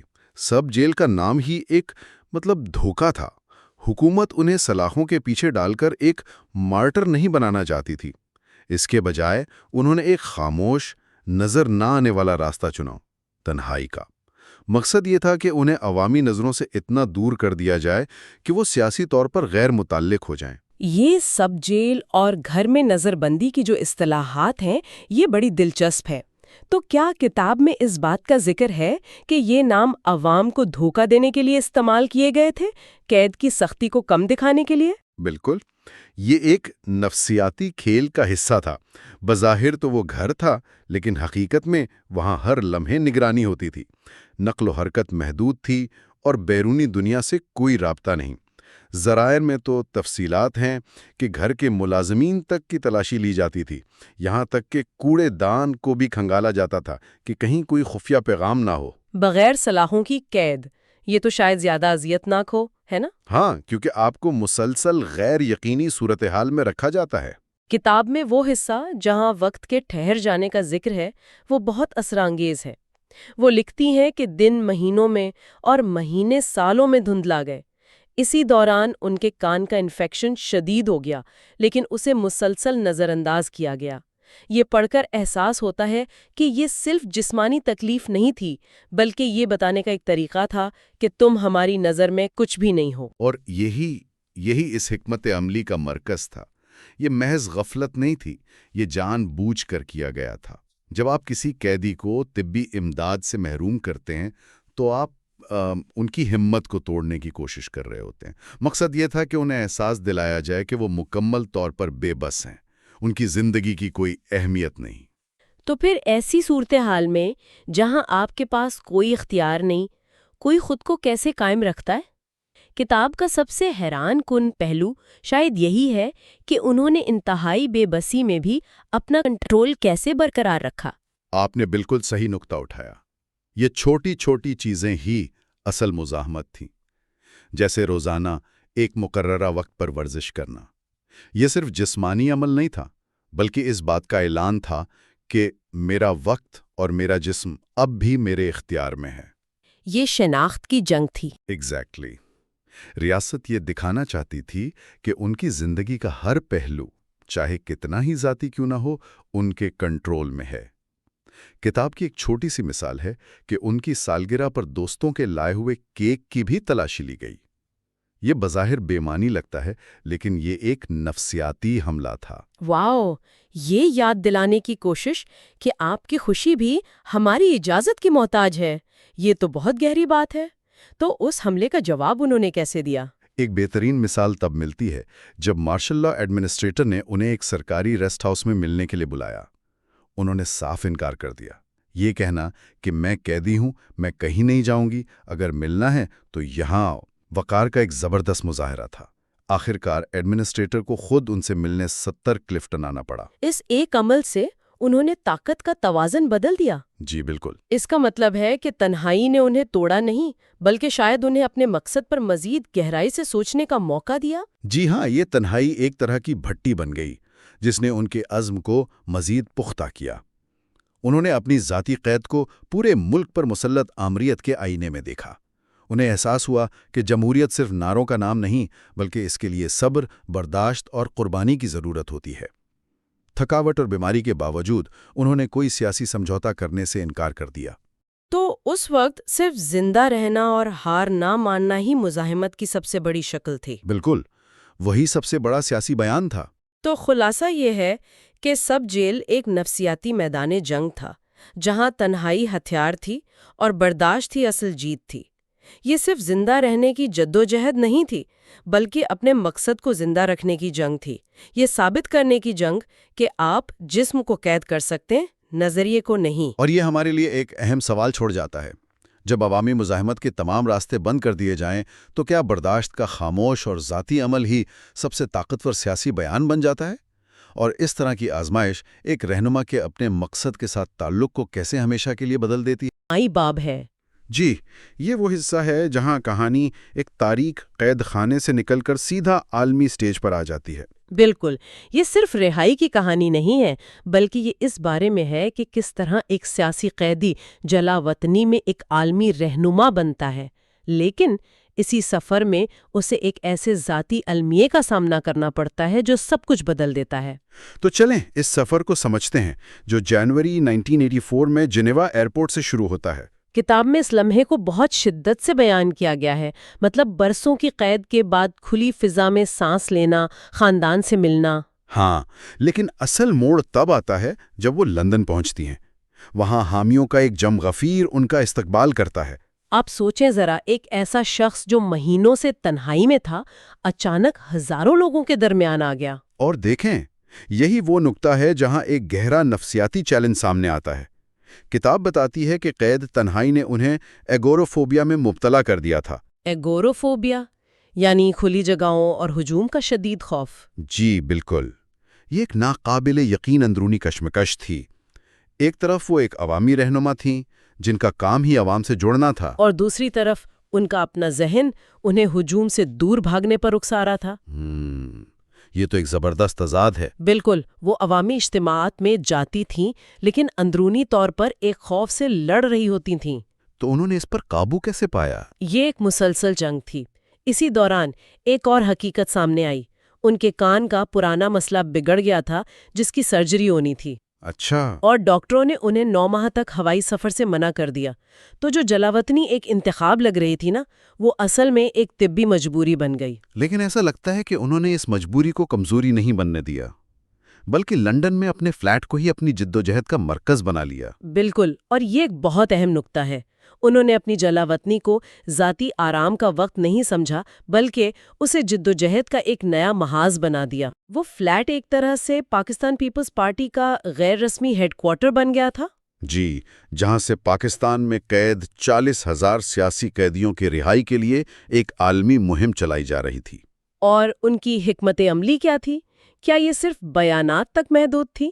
نہیں، یہ بہت منظم تھی۔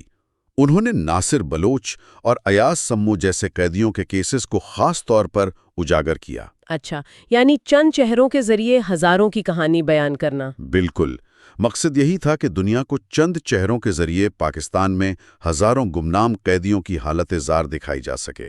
وہ واشنگٹن گئیں، امریکی سینیٹرز سے ملیں، اور وہاں انہوں نے پاکستان کو ملنے والی امریکی امداد کو انسانی حقوق سے جوڑنے کی بات کی۔ جی، اسی پہ زور دیا۔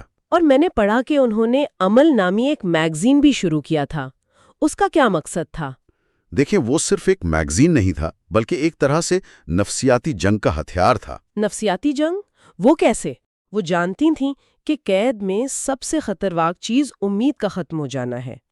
عمل کو خفیہ طور پر پاکستان اسمگل کیا جاتا تھا۔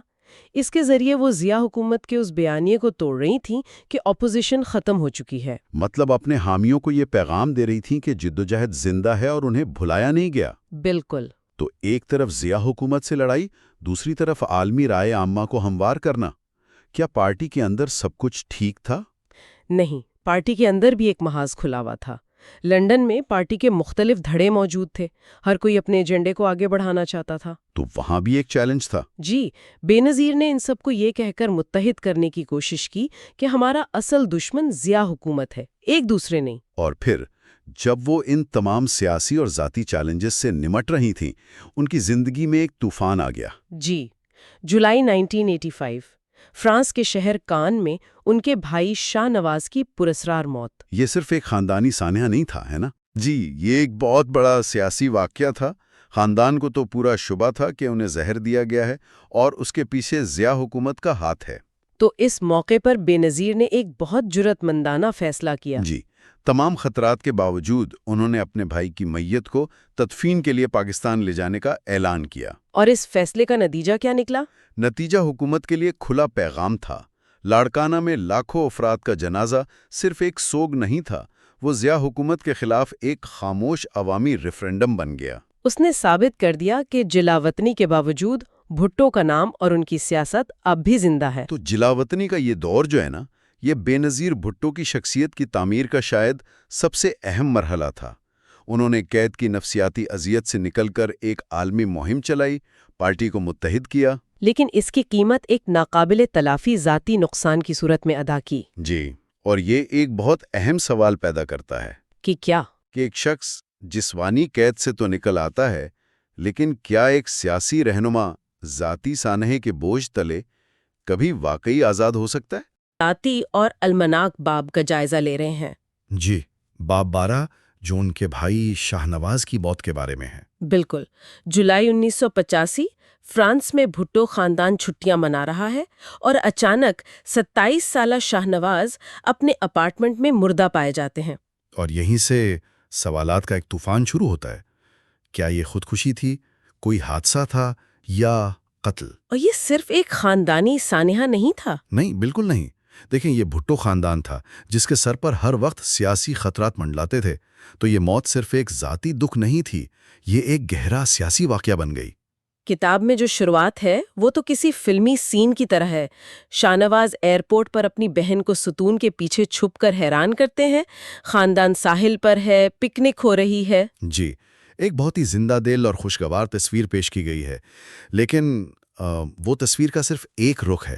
صحیح، کیونکہ اسی خوشی کے پیچھے ایک بہت گہری کشیدگی چھپی ہوئی تھی۔ بالکل، کتاب میں صاف ذکر ہے کہ شاہ نواز اور ان کی اہلیہ ریحانہ ان کے درمیان شدید تلخ-کلامی ہوئی تھی۔ اور وہ جو میر بھٹو کی بیوی فوزیہ، ان کا وہ احساس کہ آج رات کچھ بہت برا ہونے والا ہے، وہ پڑھ کر تو رونگٹے کھڑے ہو جاتے ہیں۔ جی، وہ صرف ایک برا احساس نہیں تھا، وہ جیسے آنے والے طوفان کا ایک اشارہ تھا۔ تو اس رات کی افراتفری کا ذکر بھی بہت تکلیف دہ ہے۔ خاندان کا شاہ نواز کے فلیٹ کی طرف بھاگنا، وہ بے یقینی کی کیفیت۔ اور پھر میر بھٹو کا اپنے بھائی کی موت کی تصدیق کرنا، بنا کچھ بولے، صرف اپنی خاموشی اور ٹوٹے ہوئے انداز سے، وہ منظر بہت بھاری ہے۔ اور یہیں سے کہانی ایک نیا موڑ لیتی ہے نا، جب ریحانہ فوراً اسے خودکشی قرار دیتی ہیں۔ جی، لیکن خاندان کو یہ بات ہضم نہیں ہوئی۔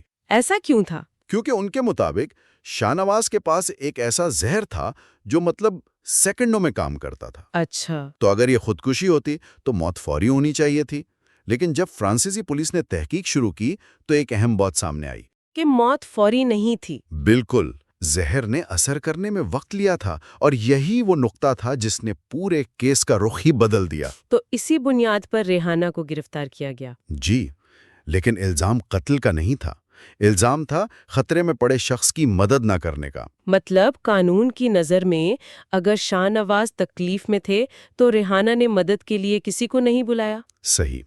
اس سے شک اور بھی گہرا ہو گیا کہ آخر اس رات کی اصل کہانی کیا تھی۔ اس پورے بحران کے بیچ میں بے نظیر ایک بہت بڑا اور سیاسی طور پر خطرناک فیصلہ کرتی ہیں۔ وہ اپنے بھائی کی میت کو پاکستان لے جانے کا فیصلہ کرتی ہیں۔ یہ تو بہت جرأت مندانہ قدم تھا، خاص طور پر ضیاء حکومت کے ہوتے ہوئے۔ یقیناً، اور یہیں ہمیں بھٹو خاندان کی سیاست کا وہ خاص انداز نظر آتا ہے جہاں ذاتی سانحے کو سیاسی طاقت میں بدل دیا جاتا ہے۔ تو جب میت لاڑکانہ پہنچی تو 10 لاکھ سے زیادہ لوگ سڑکوں پر تھے۔ ضیاء حکومت کی تمام تر کوششوں کے باوجود وہ صرف ایک جنازہ نہیں رہا، وہ حکومت کے خلاف ایک خاموش ریفرینڈم بن گیا۔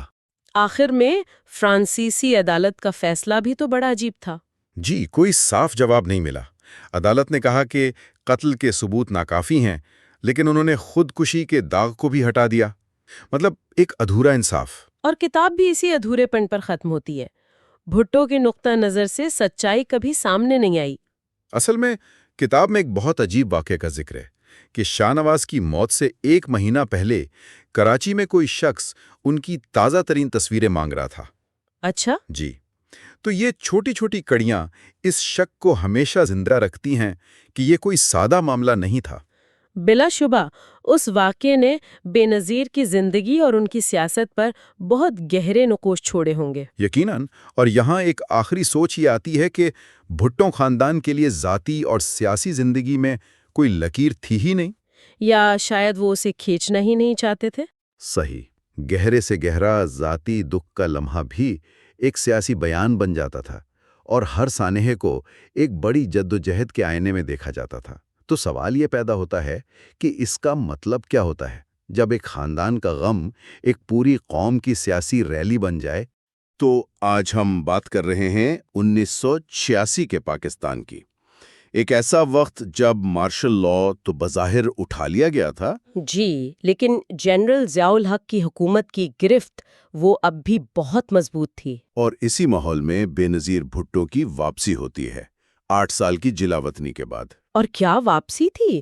ایسا لگتا تھا جیسے پورا ملک ہی ان کے استقبال کے لیے سڑکوں پر آ گیا ہو۔ بالکل، اور آج ہم ان کی خود نوشت دختر مشرق کے باب 13 کی روشنی میں اسی تاریخی واپسی کو سمجھنے کی کوشش کریں گے۔ اور یہ صرف ایک رہنما کی واپسی نہیں تھی، یہ دراصل ضیاء حکومت کے اس دعوے کا ایک امتحان تھا کہ کیا وہ واقعی جمہوریت کی طرف بڑھ رہے ہیں یا یہ سب محض ایک دکھاوا تھا؟ جی، تو ان کی واپسی نے اس سوال کو بالکل سامنے لا کھڑا کیا۔ تو آئیے پھر 10 اپریل 1986 لاہور سے شروع کرتے ہیں۔ کتاب میں جو منظر کشی کی گئی ہے وہ تو کسی سیاسی جلسے کی نہیں لگتی۔ نہیں، بالکل نہیں، وہ ایک انسانی سمندر تھا، ہر طرف پارٹی کے جھنڈے اور ایک ہی نعرہ گونج رہا تھا، جیوے جیوے بھٹو جیوے۔ اس کا کیا مطلب تھا؟ اتنی بڑی تعداد میں لوگوں کا نکل آنا، یہ حکومت کے لیے کیا پیغام تھا؟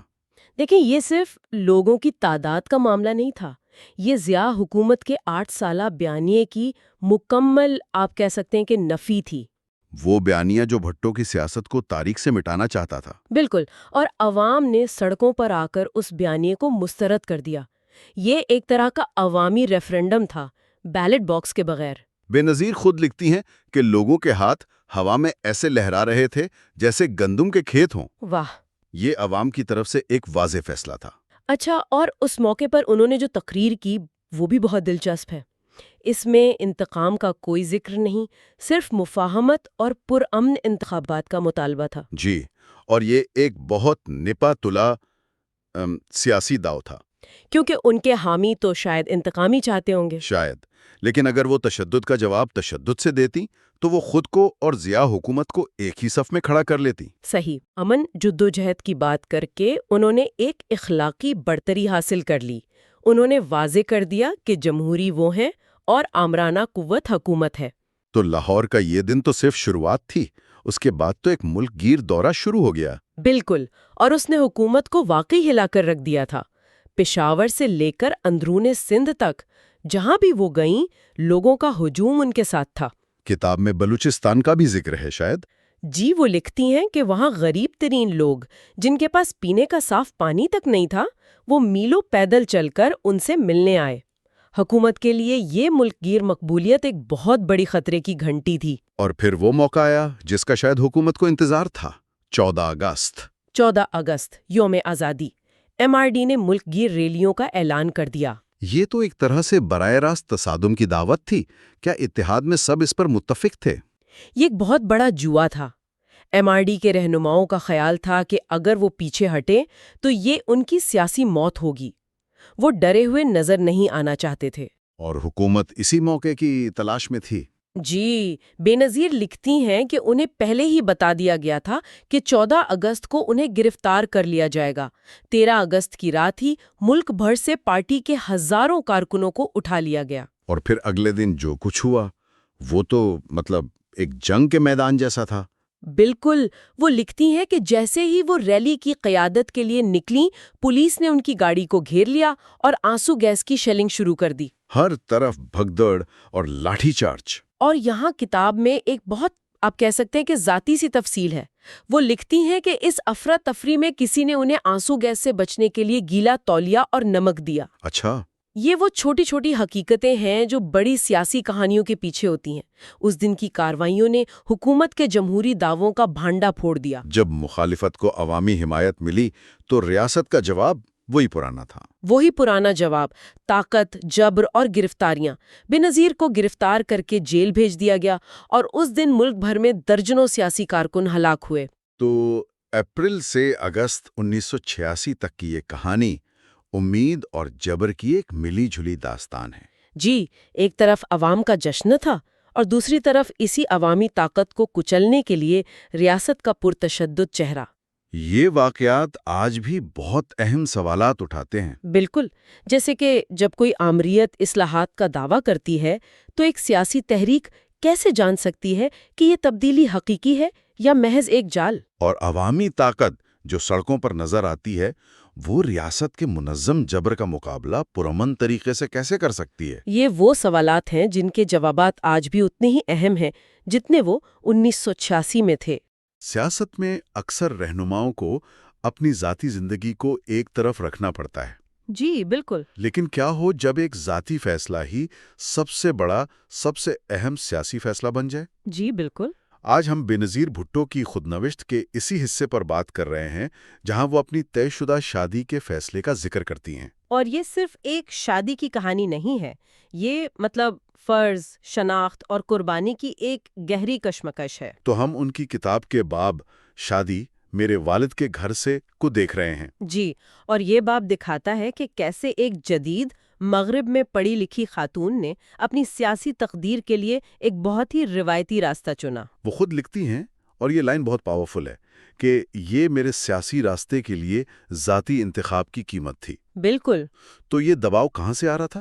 ان کی خالہ آنٹی منا کا ذکر آتا ہے کہ وہ کافی زور دے رہی تھیں۔ جی، انہوں نے ہی زرداری خاندان کا رشتہ یوں کہیں کہ سامنے رکھا تھا، لیکن یہ صرف خاندانی دباؤ نہیں تھا۔ اچھا، اس سے بڑھ کر بھی کچھ تھا؟ بہت کچھ۔ دیکھیں نا، ضیاء کی آمریت کے بعد کا ماحول تھا۔ بے نظیر کے مخالفین ان کی کردار کشی کے لیے ہر حربہ استعمال کر رہے تھے۔ صحیح۔ تو اس ماحول میں ایک غیر شادی شدہ خاتون رہنما پر انگلیاں اٹھانا بہت آسان تھا۔ شادی ایک طرح کی سیاسی ڈھال بھی تھی۔ یہ بہت دلچسپ نکتہ ہے۔ اپنی کتاب میں وہ بتاتی ہیں کہ آصف زرداری سے ان کی پہلی کچھ ملاقاتیں کافی عجیب تھیں۔ وہ بالکل تیار نہیں تھیں۔ جی۔ وہ مسلسل اس کے خلاف دلائل دے رہی تھیں اور ان کے ذہن میں ایک بہت بڑا سوال تھا۔ کیا؟ وہ خود سے پوچھ رہی تھیں کہ کیا شادی کے بعد لوگ مجھے کمزور سمجھیں گے؟ کیا میرے حامی یہ سوچیں گے کہ اب انہیں ہماری ضرورت نہیں، اب ان کی حفاظت کرنے والا کوئی اور آ گیا ہے؟ یہ تو ایک بہت حقیقی خوف ہے، یعنی اپنا سیاسی تشخص کھو دینے کا ڈر۔ بالکل، کہ کہیں ان کی اپنی شناخت ان کے شوہر کی شخصیت میں گم نہ ہو جائے۔ اور پھر وہ ایک واقعہ پیش آیا، وہ شہد کی مکھی والا۔ ہاں، وہ ایک اہم موڑ تھا۔ انہیں مکھی نے کاٹا، ہاتھ پوری طرح سوج گیا، اور آصف زرداری نے جس طرح ان کا خیال رکھا، انہیں ہسپتال لے گئے، اس نے بے نظیر کو حیران کر دیا۔ جی، اور انہوں نے لکھا ہے کہ یہ پہلا موقع تھا جب انہیں احساس ہوا کہ کوئی ان کا ان کی ذاتی حیثیت میں خیال رکھ رہا ہے۔ ایک خاتون جو پورے ملک کی ذمہ داری اٹھانے نکلی ہو، اس کے لیے یہ ایک بہت بڑا احساس ہوگا۔ یقیناً، شاید اسی لمحے انہیں لگا کہ ایک سیاسی جدوجہد میں صرف سیاسی ساتھی نہیں، ایک جیون ساتھی کی بھی ضرورت ہوتی ہے۔ تو پھر منگنی کا اعلان ہو گیا، اور عوام کا رد عمل کیسا تھا؟ اوہ، وہ تو ناقابل یقین تھا۔ پورے ملک میں جشن کا سماں تھا۔ کہتے ہیں مٹھائیوں کی دکانیں خالی ہو گئی تھیں۔ واہ! اور یہ صرف ایک شادی کا جشن نہیں تھا، یہ ضیاء دور کے 10 سالہ سوگ کے بعد عوام کے لیے خوشی کا پہلا بڑا موقع تھا۔ یہ ایک سیاسی بحالی تھی۔ اسی لیے شاید شادی کی تقریب بھی 2 حصوں میں تھی، ایک نجی اور ایک عوامی۔ بالکل، اور عوامی استقبالیہ کراچی کے ککری گراؤنڈ میں رکھا گیا تھا، جو پیپلز پارٹی کا گڑھ مانا جاتا ہے۔ جی۔ وہاں لاکھوں لوگ جمع تھے۔ وہ ایک شادی سے زیادہ ایک سیاسی جلسہ لگ رہا تھا۔ تو اس سے انہوں نے کیا پیغام دیا؟ انہوں نے یہ پیغام دیا کہ شادی کے بعد بھی وہ عوام سے دور نہیں جا رہی ہیں، وہ آج بھی انہی کی بہن ہیں اور ان کی جنگ جاری رہے گی۔ تو آخر میں یہ کہنا غلط نہیں ہوگا کہ بے نظیر بھٹو کے لیے یہ شادی ذاتی اور سیاسی زندگی کا ایک انوکھا امتزاج تھا۔ جی، یہ ایک ایسا انتخاب تھا جس میں ان کا فرض کا احساس اور پاکستان کے لیے ان کا عزم بالکل صاف نظر آتا ہے۔ اور یہ ایک بہت گہرا سوال بھی چھوڑ جاتا ہے۔ وہ یہ کہ عوامی خدمت کی راہ پر چلنے والی شخصیات، خاص طور پر خواتین، کو اپنی ذاتی خواہشات اور عوامی ذمہ داریوں کے بیچ توازن قائم کرنے کے لیے آخر کیا قربان کرنا پڑتا ہے۔ ہاں پاکستان کی تاریخ ایک بہت ڈرامائی موڑ لیتی ہے، خاص طور پر وہ حصہ جسے کتاب میں جمہوریت کے لیے ایک نئی امید کہا گیا ہے۔ جی، 11 سال کی فوجی آمریت کے بعد ملک ایک دوراہے پر کھڑا تھا۔ تو آئیے ذرا گہرائی میں اترتے ہیں اور دیکھتے ہیں کہ یہ کتاب ہمیں اس کہانی کے اندر کیسے لے کے جاتی ہے۔ بالکل، اور یہ صرف سیاسی واقعات کا ایک بیان نہیں ہے، یہ اس جدوجہد کی اندرونی کہانی ہے کہ جب ایک ملک آمریت کے شکنجے سے نکلنے کی کوشش کرتا ہے تو کیا ہوتا ہے۔ اچھا، بھٹو کی تحریر ہمیں ان لمحات کے ذاتی تجربات سے بھی روشناس کراتی ہے جو اکثر تاریخی کتابوں میں نہیں ملتے۔ تو آئیے اپریل 1986 سے شروع کرتے ہیں، بے نظیر کی پاکستان واپسی۔ کتاب میں جو لاہور کے استقبال کا ذکر ہے وہ تو کسی عام جلوس جیسا بالکل نہیں لگتا۔ بالکل نہیں تھا۔ آپ تصور کریں، لاکھوں کا ہجوم، پارٹی کے جھنڈے اور ایک ہی نعرہ جو ہر طرف گونج رہا تھا، جیوے جیوے بھٹو جیوے۔ جی۔ تو کتاب اس نقطے پر بہت زور دیتی ہے کہ یہ صرف ایک سیاسی ریلی نہیں تھی، بلکہ 11 سال سے دبی ہوئی عوامی توانائی کا ایک دھماکہ تھا۔ ایک دھماکہ؟ واو! بھٹو اسے ایک شخص کی نہیں بلکہ ایک پوری نسل کی واپسی کے طور پر پیش کرتی ہیں، یعنی وہ نسل جو آمریت کے سائے میں جوان ہوئی تھی اور اب تبدیلی چاہتی تھی۔ تو اتنی بڑی عوامی طاقت دیکھ کر تو ظاہر ہے حکومت بوکھلا گئی ہوگی، اسے خطرے کے طور پر ہی دیکھا گیا ہوگا۔ یقیناً، اور کتاب کے مطابق حکومت کا رد عمل بھی فوری اور بہت سخت تھا۔ اچھا؟ 14 اگست یعنی یوم آزادی پر جب ایلی نکالی گئی تو اسے طاقت سے کچلنے کی کوشش کی گئی۔ آنسو گیس، گرفتاریاں۔ بھٹو بہت ہی دلچسپ واقعہ بیان کرتی ہیں کہ گرفتاری سے بچنے کے لیے انہیں ایک پیلی ٹیکسی میں چھپ کر نکلنا پڑا تھا۔ یہ تو کسی فلم کا سین لگتا ہے۔ جی، اور یہ واقعہ اس وقت کی کشیدگی اور حکومت کے خوف کو ظاہر کرتا ہے۔ کیا کتاب میں اس وقت کے ان کے ذاتی خوف یا احساسات کا بھی ذکر ہے؟ یعنی ایک طرف لاکھوں کا مجمع اور دوسری طرف ریاست کی پوری طاقت؟ ہاں، وہ لکھتی ہیں کہ یہ خوف اور امید کا ایک ملا جلا احساس تھا۔ ایک طرف تو گرفتاری کا ڈر تھا، لیکن دوسری طرف عوام کی حمایت سے جو ہمت مل رہی تھی وہ بھی تھی۔ صحیح۔ ان کے لیے وہ پیلی ٹیکسی صرف ایک گاڑی نہیں تھی، بلکہ عام لوگوں کی اس جدوجہد میں شرکت کی علامت تھی جو اپنی جان خطرے میں ڈال کر ان کی مدد کر رہے تھے۔ تو ایک طرف عوامی طاقت اور دوسری طرف حکومتی دباؤ، یہ تعطل آخر ٹوٹا کیسے؟ کیونکہ یہ صورتحال تو ہمیشہ نہیں چل سکتی تھی۔ اور پھر اگست 1988 میں وہ واقعہ پیش آیا جس کی کسی کو توقع نہیں تھی۔ جنرل ضیاء الحق کی طیارے کے حادثے میں موت؟ جی، کتاب میں بھٹو نے اپنے رد عمل کو بڑی تفصیل سے لکھا ہے۔ وہ کہتی ہیں کہ جب انہیں یہ خبر ملی تو پہلا خیال یہ نہیں آیا کہ ضیاء ہلاک ہو گئے ہیں۔ اچھا، تو پھر کیا خیال آیا؟ انہیں لگا کہ وہ ملک سے فرار ہو گئے ہیں تاکہ کسی اور جنرل کو اقتدار سونپ سکیں۔ یہ بات بہت دلچسپ ہے کہ پہلا خیال فرار کا تھا، قتل کا نہیں۔ بالکل۔ یہ اس دور کی بے یقینی اور گہرے عدم اعتماد کی بہترین عکاسی ہے، جہاں کسی بھی سرکاری خبر پر یقین کرنا کتنا مشکل تھا۔ بالکل۔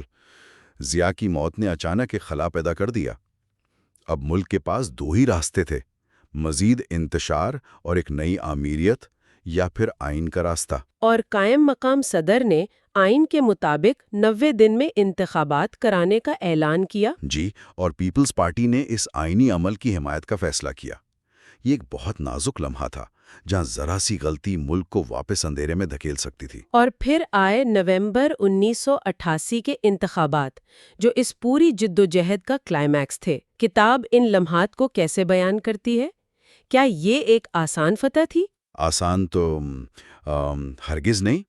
کتاب کے مطابق حکومت کی باقیات نے ہر طرح سے پیپلز پارٹی کا راستہ روکنے کی کوشش کی، لیکن نتائج نے سب کو حیران کر دیا۔ جی، پیپلز پارٹی وہ واحد جماعت بن کر ابھری جس نے چاروں صوبوں میں نشستیں جیتی۔ ضیاء دور کے تمام بڑے نام، وزراء، وفادار، سب ہار گئے۔ اور بے نظیر اور ان کی والدہ نصرت بھٹو نے اپنی تمام نشستیں ریکارڈ مارجن سے جیتیں۔ جی، یہ عوامی رائے کا ایک بہت واضح فیصلہ تھا۔ تو 11 سال کے اندھیرے کے بعد یہ واقعی جمہوریت کے لیے ایک نئی امید تھی، جیسا کہ اس باب کا عنوان ہے۔ کتاب کا اختتام بھی اسی فتح کے احساس پر ہوتا ہے۔ ہاں، کتاب ایک بہت امید بھرے نوٹ پر ختم ہوتی ہے، لیکن ساتھ ہی یہ ایک گہرا سوال بھی چھوڑ جاتی ہے جس پر میرے خیال میں غور کرنا بہت ضروری ہے۔ اور وہ کیا ہے؟ یہی کہ ایک ایسے ملک میں جہاں غیر جمہوری قوتوں کی مداخلت کی ایک طویل تاریخ ہو، کیا صرف ایک انتخاب جیتنا جمہوریت کو مستحکم کرنے کے لیے کافی ہے؟ یا یہ ایک کبھی نہ ختم ہونے والی جدوجہد کے سفر کا محض پہلا قدم ہے؟ تو آج ہم جس کتاب کا جائزہ لے رہے ہیں اس کا اختتام یعنی ایپیلاگ پاکستان کی تاریخ کے ایک بہت ہی اہم موڑ پر ہوتا ہے۔ جی، ایک ایسا موڑ جب 11 سال کی آمریت کے بعد جمہوریت کی واپسی کا امکان تو نظر آ رہا تھا۔ امکان تو تھا، لیکن آخری لمحے تک اس پر سوالیہ نشان لگے ہوئے تھے۔ بالکل، اور کتاب کا یہ آخری حصہ اسی کشمکش کو بہت خوبی سے بیان کرتا ہے۔ ضیاء الحق کی موت کے بعد انتخابات کا اعلان تو ہو گیا تھا، لیکن اصل امتحان ابھی باقی تھا۔ اور وہ امتحان بھی کیا تھا؟ انتخابات سے صرف 4 دن پہلے جی، جب سپریم کورٹ نے لازمی قومی شناختی کارڈ کی شرط بحال کر دی۔ یہ تو سیدھا لاکھوں ووٹرز کو ووٹ ڈالنے سے روکنے کے مترادف تھا، ہے نا؟ یقیناً، اور اس شناختی کارڈ کی شرط کا وقت بہت اہم تھا۔ کتاب کے مطابق اسے بڑے پیمانے پر ایک کوشش سمجھا جا رہا تھا کہ دیہی علاقوں میں، خاص طور پر سندھ میں، خاص طور پر سندھ میں پیپلز پارٹی کے ووٹ بینک کو کمزور کیا جائے، جہاں بہت سے لوگوں خصوصاً خواتین کے پاس اس وقت شناختی کارڈ نہیں تھے۔ اچھا، تو یہ ایک قانونی داؤ پیچ تھا جو ایک پوری سیاسی تحریک کا رخ موڑ سکتا تھا۔ بالکل، لیکن اس آخری رکاوٹ کے باوجود جب 16 نومبر 1988 کو نتائج آئے تو ایک واضح کامیابی تھی۔ بہت واضح کامیابی۔ پاکستان پیپلز پارٹی نے بے نظیر اور ان کی والدہ نصرت بھٹو کی قیادت میں قومی اسمبلی میں 92 نشستیں حاصل کی، اور ان کے مخالف اتحاد یعنی IJI کو صرف 54 ملے۔ اور یہ IJI تو بنی ہی پیپلز پارٹی کا مقابلہ کرنے کے لیے تھی۔ جی ہاں، اسلامی جمہوریہ اتحاد اسی مقصد کے لیے تشکیل دیا گیا تھا۔ تو یہ اعداد و شمار صرف ایک انتخابی جیت نہیں دکھا رہے تھے، اس سے کہیں زیادہ گہری بات تھی۔ جی، یہ صرف ایک جیت نہیں تھی، یہ ایک پورے دور کا خاتمہ تھا۔ کتاب اس بات کی نشاندہی کرتی ہے کہ یہ صرف ضیاء کو مسترد کرنا نہیں تھا، بلکہ ان کے بنائے ہوئے پورے سیاسی ڈھانچے کو مسترد کرنا تھا۔ یہ ایک بہت اہم نقطہ ہے۔ کتاب میں اس عوامی رد عمل کی کوئی خاص مثال دی گئی ہے؟ ہاں، اور اس میں سب سے بڑی مثال یہ دی گئی ہے کہ ضیاء دور سے وابستہ تمام بڑے رہنما بشمول سابق وزیر اعظم محمد خان جنیجو، غلام مصطفیٰ جتوئی، وہ سب اپنی اپنی نشستیں ہار گئے۔ کتاب میں ایک تجزیہ کار کا حوالہ ہے جو کہتا ہے کہ لوگوں نے ان سیاستدانوں کو بھی شکست دی جنہوں نے ضیاء کے ساتھ کام تو کیا لیکن خود کو اعتدال پسند ظاہر کرتے تھے۔ مطلب عوام کوئی درمیانی راستہ نہیں چاہتی تھی۔ کوئی درمیانی راستہ نہیں، یہ ماضی سے مکمل طور پر علیحدگی کا ایک واضح پیغام تھا۔ اور جو بات مجھے سب سے زیادہ حیران کن لگی وہ تھی ذاتی سطح پر یہ کامیابی۔ کتاب بتاتی ہے کہ بے نظیر اور ان کی والدہ نے اپنی تمام 5 نشستیں ریکارڈ مارجن سے جیتیں۔ جی، اور یہ پاکستان کی تاریخ میں کسی بھی امیدوار کی سب سے بڑی فتوحات میں سے تھیں۔ تو یہ اس خاندان کے لیے ایک بہت ہی ذاتی فتح کا لمحہ بھی تھا۔ بالکل، یہ اس طویل جدوجہد کا نتیجہ تھا جس میں انہوں نے اپنے والد، 2 بھائی اور اپنی ذاتی آزادی تک کھو دی تھیں۔ کتاب میں اس دن کا ذکر ہے جب لاڑکانہ میں نتائج کا اعلان ہوا۔ اس میں بتایا گیا ہے کہ کس طرح کئی سالوں کے جبر کے بعد لوگوں نے سڑکوں پر جشن منایا۔ تو یہ صرف ایک سیاسی جشن نہیں تھا؟ نہیں، یہ ایک جذباتی کیتھارسس تھا جسے شاید الفاظ میں بیان کرنا مشکل ہے۔ تو یہ کتاب ایک فتح کے لمحے پر ختم ہوتی ہے، جمہوریت کی واپسی کا لمحہ۔ جی، اور یہ دکھاتی ہے کہ تمام مشکلات کے باوجود ان کی جدوجہد رائیگاں نہیں گئی۔ یہ ایک نسل کی سیاسی لڑائی کا حتمی نتیجہ تھا جو ایک نئے دور کا آغاز کر رہا تھا۔ صحیح۔ کتاب کا اختتام اسی امید پر ہوتا ہے کہ ایک طویل تاریک رات کے بعد صبح طلوع ہو رہی ہے۔ جی، لیکن یہاں ایک سوچنے کی بات یہ بھی ہے، اور کتاب اس کی طرف اشارہ کرتی ہے کہ اقتدار تک پہنچنے کی جدوجہد ایک الگ سفر ہے، اور حکومت کرنے کا سفر بالکل مختلف۔ بالکل۔ تو یہ فتح ایک باب کا اختتام تھی اور ایک نئے، شاید اس سے بھی زیادہ پیچیدہ باب کا آغاز۔ سننے کا شکریہ۔